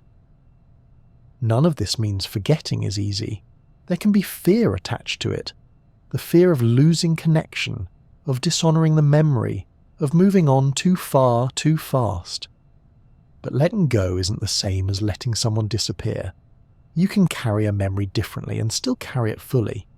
In fact, many people find that forgetting certain details allows them to hold on to the essence of a person more clearly. The broad strokes remain, the laughter, the presence, the kindness. The specifics, exact dates, exact outfits, exact conversations, fade gently into the background. But what mattered most shines brighter. It's also worth noting that forgetting is not all or nothing. Memories can return when you least expect them. A song on the radio, a familiar dish, the shape of someone's hands. These spontaneous recollections can feel like visits from the past, not to haunt, but to remind. To say, I'm still here, just tucked a little further back. The ability to forget in grief allows life to expand again. It makes room for new memories, for joy to return without guilt, for laughter to coexist with loss. And that, perhaps, is the most generous thing the brain offers. Not erasure, but equilibrium. The gift of forgetting in grief is not that it makes us love less. It's that it lets us continue to love while living. It allows us to speak of the person we miss without collapsing, to carry them forward, not as a wound, but as part of the story. And in that way, forgetting becomes something quiet and noble. Not a flaw, not a betrayal, but a gentle release, a softening of sharp edges, a grace note in the melody of remembrance. So when the memories grow quieter, when the pain dulls, when the days begin to string together again without the weight of constant sorrow, know that this is not forgetting in the painful sense. It's forgetting as adaptation, forgetting as love taking a new shape. And it's one of the most human things we do. Creativity is often painted as the realm of memory's opposite, as if to be imaginative, one must leave knowledge behind and frolic freely in the fields of nonsense. But in truth, creativity and memory are deeply entangled. Memory provides the ingredients, images, experiences, associations. Creativity is what happens when you mix them in new ways. And in that mixing process, forgetting plays a surprisingly vital role. To imagine something new, the brain needs room. Room to reshape old ideas, to connect distant dots, to wander down unfamiliar paths without tripping over every single thing it already knows. If memory held onto every fact and framework with equal grip, your thinking would be rigid. There would be no room for reimagining the familiar or bending the rules. You'd be stuck inside the box, inspecting its corners rather than questioning its shape. This is where forgetting comes in, not as a flaw, but as a creative tool. By loosening the hold on fixed memories and automatic associations, the brain creates space for insight. It makes it possible to see with fresh eyes, to solve problems in unconventional ways, to stumble into the unexpected. Consider the phenomenon known as functional fixedness. It's a mental bias where people struggle to see objects being used for anything other than their intended purpose.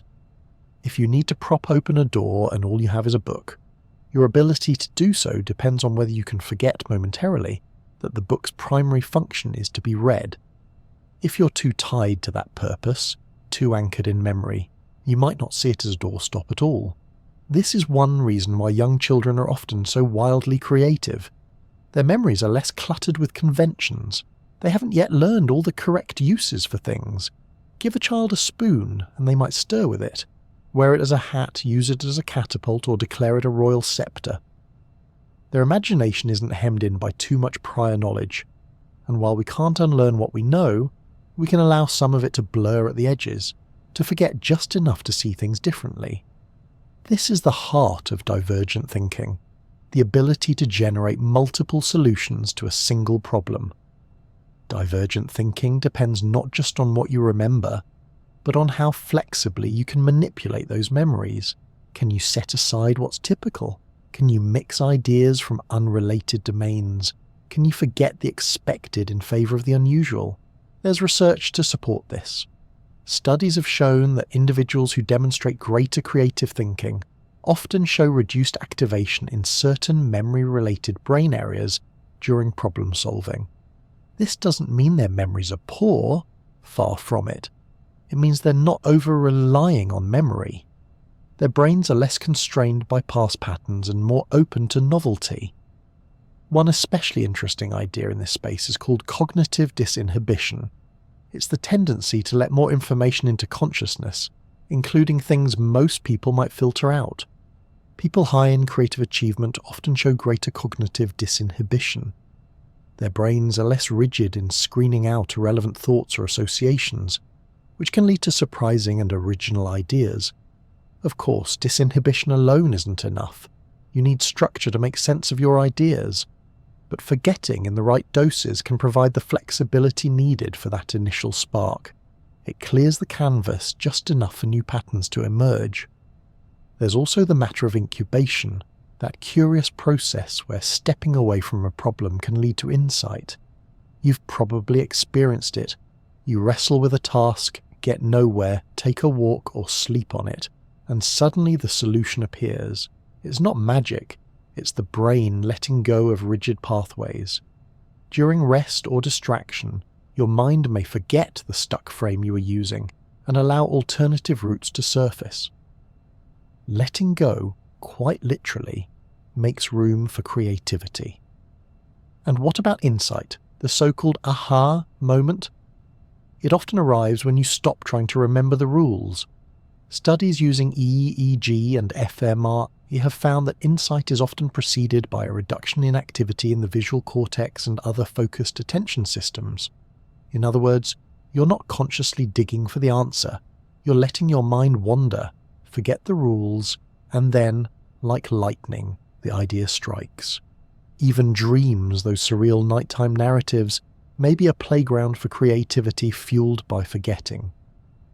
During REM sleep, the brain accesses memories and concepts, but does so with reduced logic and less filtering.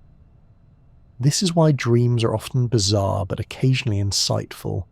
Your brain is making connections it might never allow during waking life, because the usual rules, the usual memories, are just out of reach. Great works of art, scientific breakthroughs, clever inventions, they often come from people who've managed to forget something important. Forget what's been tried, forget what's considered impossible, forget how things are supposed to be done.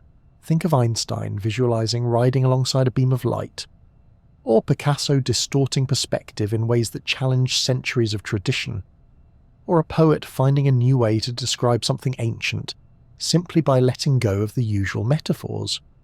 These are acts of productive forgetting, letting go of the obvious to make room for the original. Of course, memory still plays an essential role. Creativity builds on experience. You can't reimagine language without knowing some words. You can't invent a new kind of chair without understanding what chairs are for. But the magic happens in how you rearrange what you know. In the gaps, in the fuzziness, in the moments when the mind lets go of one thing just long enough to reach for another. And in everyday life, you don't need to be a painter or a physicist to benefit from this. Whether you're coming up with a birthday toast, solving a tricky household problem, or simply finding a new route to work when the usual road is blocked, forgetting can be your friend. It gives you the courage to say, what if I tried it this way instead? So the next time your mind feels blank or a bit jumbled, maybe don't rush to fill it with facts. Let it float, let it rest, let it forget. You might be clearing just enough space for a new idea to land. Creativity isn't just about brilliance or talent, it's about freedom.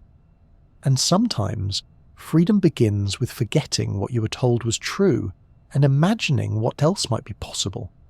Memory is usually so seamless, so automatic, that we rarely notice it at all. It follows us around, filling in the blanks, reminding us where we left our shoes, nudging us with déjà vu, carrying the scent of childhood through a bakery door.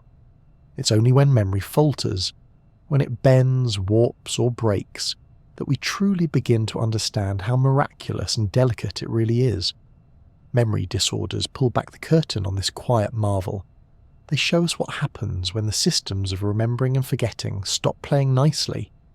They reveal just how much of our identity, our continuity, and even our reality depend on memory behaving itself.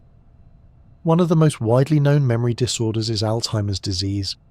It's a neurodegenerative condition that slowly, relentlessly erodes memory and cognitive function. In its early stages, Alzheimer's often presents as mild forgetfulness, losing track of dates, misplacing objects, repeating questions. But over time, it moves into deeper territory, forgetting names, faces, even the threads of one's own story. The brain physically changes, with the build-up of beta-amyloid plaques and tau tangles disrupting the connections between neurons and eventually killing them. What's especially striking about Alzheimer's is how it peels memory back in reverse. Recent memories vanish first, what you had for breakfast, the conversation you just had, while older memories often stay intact for longer. It's like watching the chapters of a book disappear, starting from the end. In many cases, long-past events are recalled with eerie clarity, while the present dissolves in real time. A person might vividly recount a school dance from 60 years ago, while forgetting where they are or why they're holding a spoon. This reversal provides a window into how memory is stored. It suggests that newer memories are more fragile, more dependent on the hippocampus, while older memories, having been consolidated and distributed across the cortex, are more durable, at least for a while. But as the disease progresses, even those long-term memories begin to fade. It's not just forgetting names or facts, it's forgetting how to speak, how to eat, how to be. And yet, even in the late stages of Alzheimer's, fragments of memory can remain. Music, for instance, often survives. A familiar melody can spark recognition, smiles, even moments of lucidity. It's a reminder that memory isn't one single thing. It's a constellation of systems, some of which can shine long after others have dimmed. Then there's amnesia, a condition that often comes with a cloud of cinematic drama, but is in reality varied and complex. Amnesia isn't one disease but a symptom that can result from head injury, stroke, infection, psychological trauma, or even surgery, and it comes in different flavours.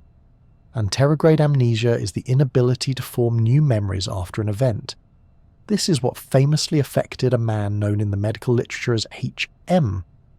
After undergoing brain surgery to treat epilepsy, surgery that removed parts of his hippocampus, HM lost the ability to store new long-term memories. He could hold a conversation, but a few minutes later, it was gone.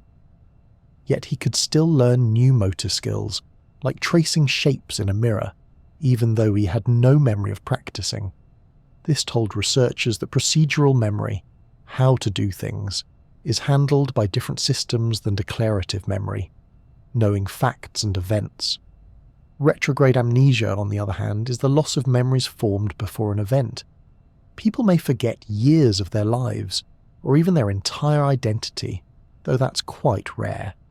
Often, the more recent the memory, the more likely it is to be lost. In many cases, some memories return over time, but not always. Then there are conditions like transient global amnesia, a sudden temporary episode of memory loss that usually lasts a few hours. During the episode, a person might ask the same questions over and over, unable to remember where they are or what's happening, but otherwise appear coherent. The cause is still not fully understood, and the experience, though short-lived, can be deeply unsettling. And not all memory disorders are about forgetting. Some are about distortion. Take confabulation, for example.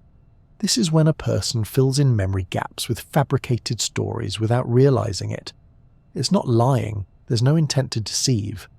The brain, lacking certain information, simply invents something plausible. This happens most often in conditions that damage the frontal lobes, such as Korsakoff's syndrome, a disorder often linked to chronic alcohol abuse and thiamine deficiency. Confabulation offers a strange insight. The brain doesn't like gaps. It would rather make something up than leave a blank space, and in many ways, it does this all the time, exaggerating, reshaping, smoothing over inconsistencies in memory without us ever noticing. There are also conditions like dissociative amnesia, in which a person forgets information about themselves, often in response to severe trauma or stress. Unlike neurological amnesia, this kind of forgetting is thought to be psychological in origin. It's as if the brain walls off certain memories to protect the self. These cases remind us that memory is not just biological, but also emotional. It is shaped by what we can bear. And then, in an entirely different category, there are individuals with hyperthymesia, the ability to remember nearly every day of their life in astonishing detail. Only a small number of people have been documented with this condition, and while it might sound like a gift, it often comes with difficulties. These individuals describe being unable to forget painful events, unable to stop reliving arguments, regrets, or losses. It's a reminder that forgetting can be as important as remembering, and that a perfect memory might not be so perfect after all.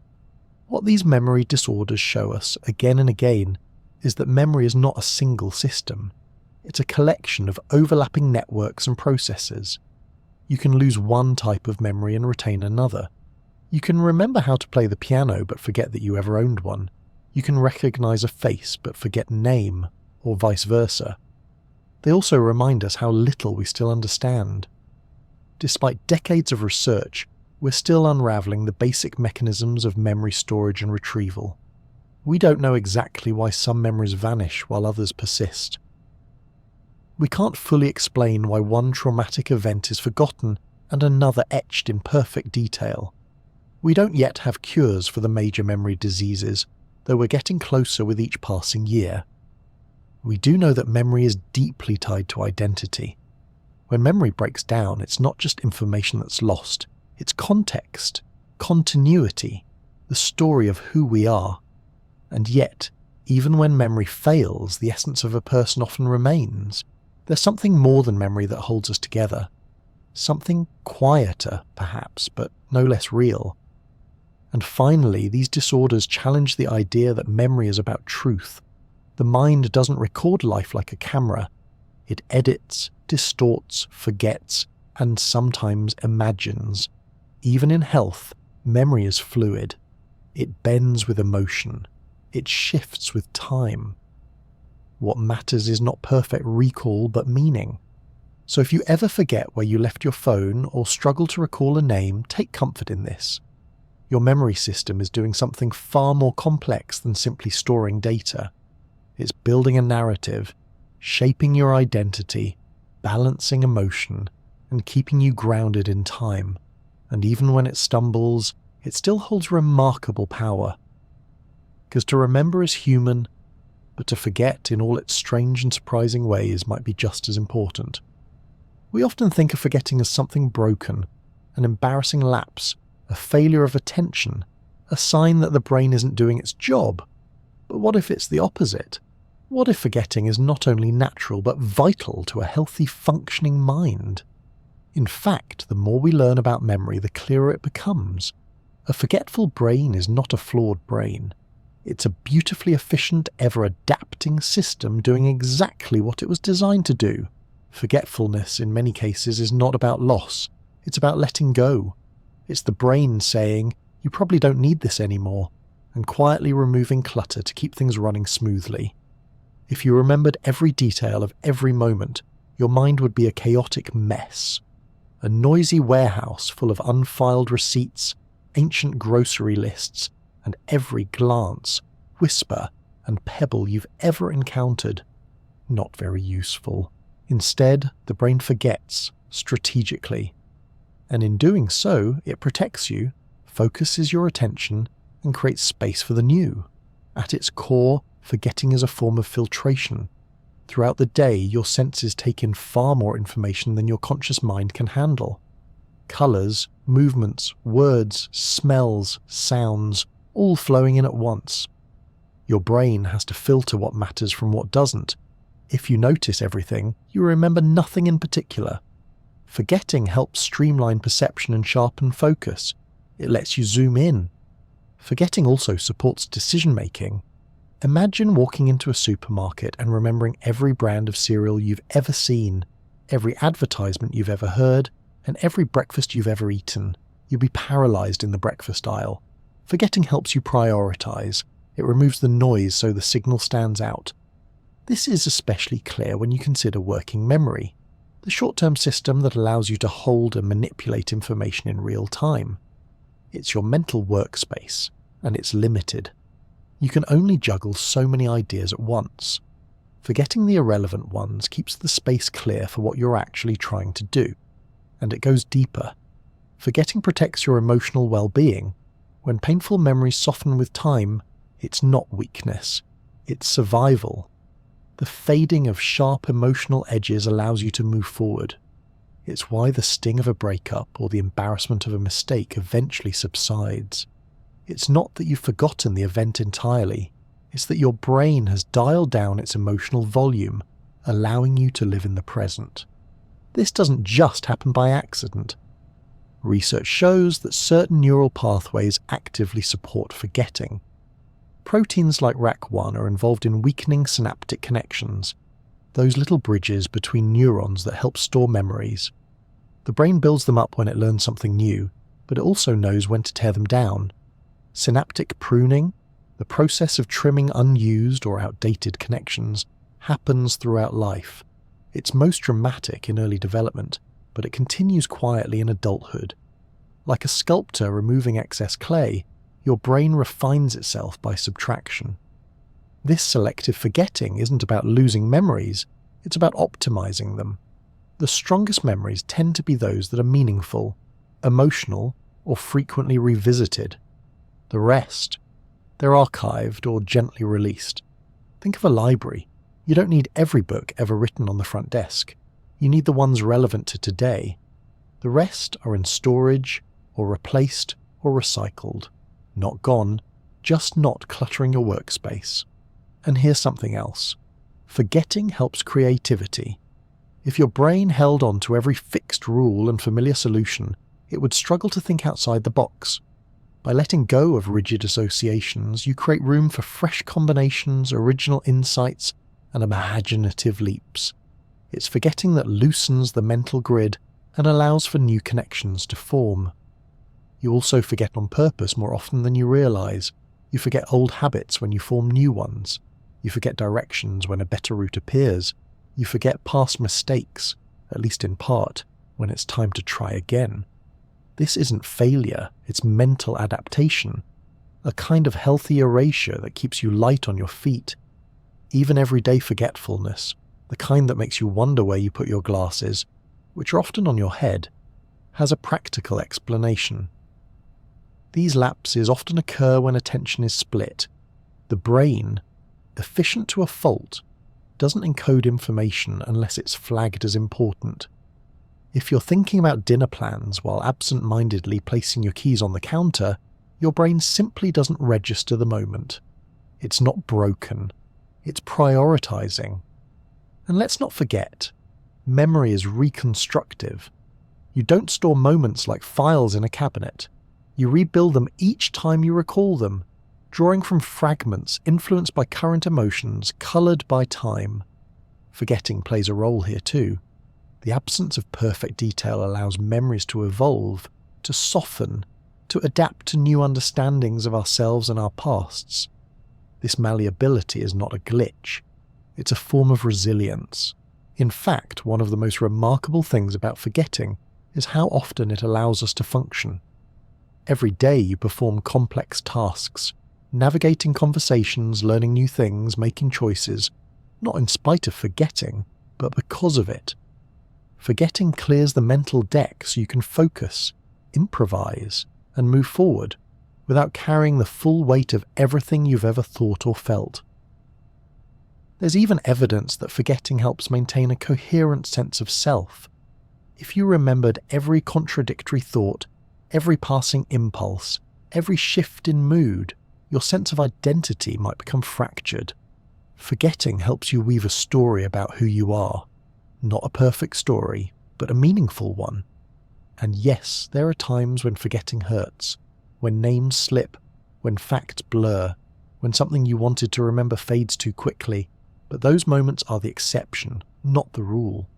Most of the time, forgetting is not the absence of memory, it's the refinement of memory.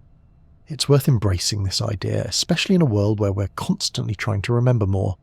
Apps, alerts, calendars, reminders, we're outsourcing memory as fast as we can. And while these tools are helpful, they also suggest that remembering everything is ideal, but nature doesn't agree. The brain, in all its quiet wisdom, forgets on purpose. So the next time you blank on a detail, don't be too hard on yourself. Chances are your brain is just making room for something more useful, or clearing out emotional static, or nudging you to stay in the present instead of getting lost in the past. There's beauty in a forgetful mind. It's focused, it's adaptable, it knows what to keep and what to let go. And in a world overflowing with information, that may be one of the most valuable skills of all. Forgetting isn't failure, it's efficiency, it's protection. It's the brain being selective in the best possible way, filtering the noise, highlighting the signal, and gently, quietly, allowing you to live not with a perfect record, but with clarity. After all, life isn't about remembering everything, it's about remembering enough to learn, to grow, to connect, and enough to let go, to forgive, to rest.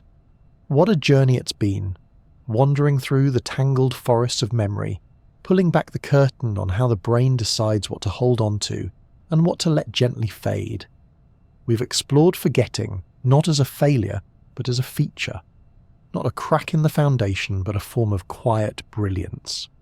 From the biology of synapses pruning themselves like careful gardeners, to the soft, sometimes sorrowful art of forgetting through grief, we've come to see that letting go is not a loss. It's often the first step toward clarity. Memory is not a filing cabinet. It's not static, not sealed, not sacred in its original form. It's alive. It reshapes. It forgets on purpose. And in doing so, it gives us the freedom to change. The freedom to not be bound by every painful detail, every outdated rule, every single thing we ever thought or learned. Forgetting allows for forgiveness, for creativity, for peace. It's how we sleep soundly at night, how we move on after heartbreak, how we make room in our minds for the things that matter most. Throughout this story, we've peeked into the workings of a REM sleep, watched glial cells clean our minds in the dark, and followed researchers chasing down memory proteins with long names and big implications. We've learned from those who forget too much, and from those who forget too little. And we've discovered that the brain does not treat all memories equally, because it can't, nor should it. There's a quiet kindness to this design. A brain that remembers everything without filter would be overwhelmed, burdened, and perhaps even broken by the weight of it all. Instead, the mind adapts. It selects, edits, compresses, and when necessary, it lets go. And here's the thing, your brain does this for you every day, silently, intelligently, lovingly even. It forgets the colour of the socks you wore on a random Tuesday so you can remember how it felt when someone made you laugh in the middle of a hard week. It forgets the irrelevant to spotlight the meaningful. It forgets where you put your keys, but remembers the melody your grandmother hummed. And sure, it forgets appointments and to-do lists from time to time, but it also forgets pain. It forgets fear. It forgets grief, just enough to let you breathe again. Forgetting is not your enemy. It is your brain, doing what it must, sorting through the noise, lightening the load, and offering you the grace of a little less weight to carry. And maybe that's the most important takeaway of all. Forgetting is a part of being human, an elegant, necessary part. Not a hole in the story, but the pause that gives it rhythm. Not an erasure, but an evolution. It's how the brain edits life into something livable. How it clears space not just for memories, but for meaning. So if you find yourself forgetting, whether it's where you left your shoes or the name of that actor in the film about the thing with the spaceship, be kind to your brain. It's not broken. It's busy. It's brilliant. And as we bring this story to a close, let's circle back to where we began, with a question or two. Where are you listening from? And what time is it in your corner of the world right now? Whether it's morning or midnight, whether you're lying in bed or curled up in a quiet corner, I hope this journey has helped you unwind. I hope it hasn't been too interesting, though if it kept you awake, at least you've learned something. And if by tomorrow you forget some of the details, that's okay too. It was designed to do letting go, gently.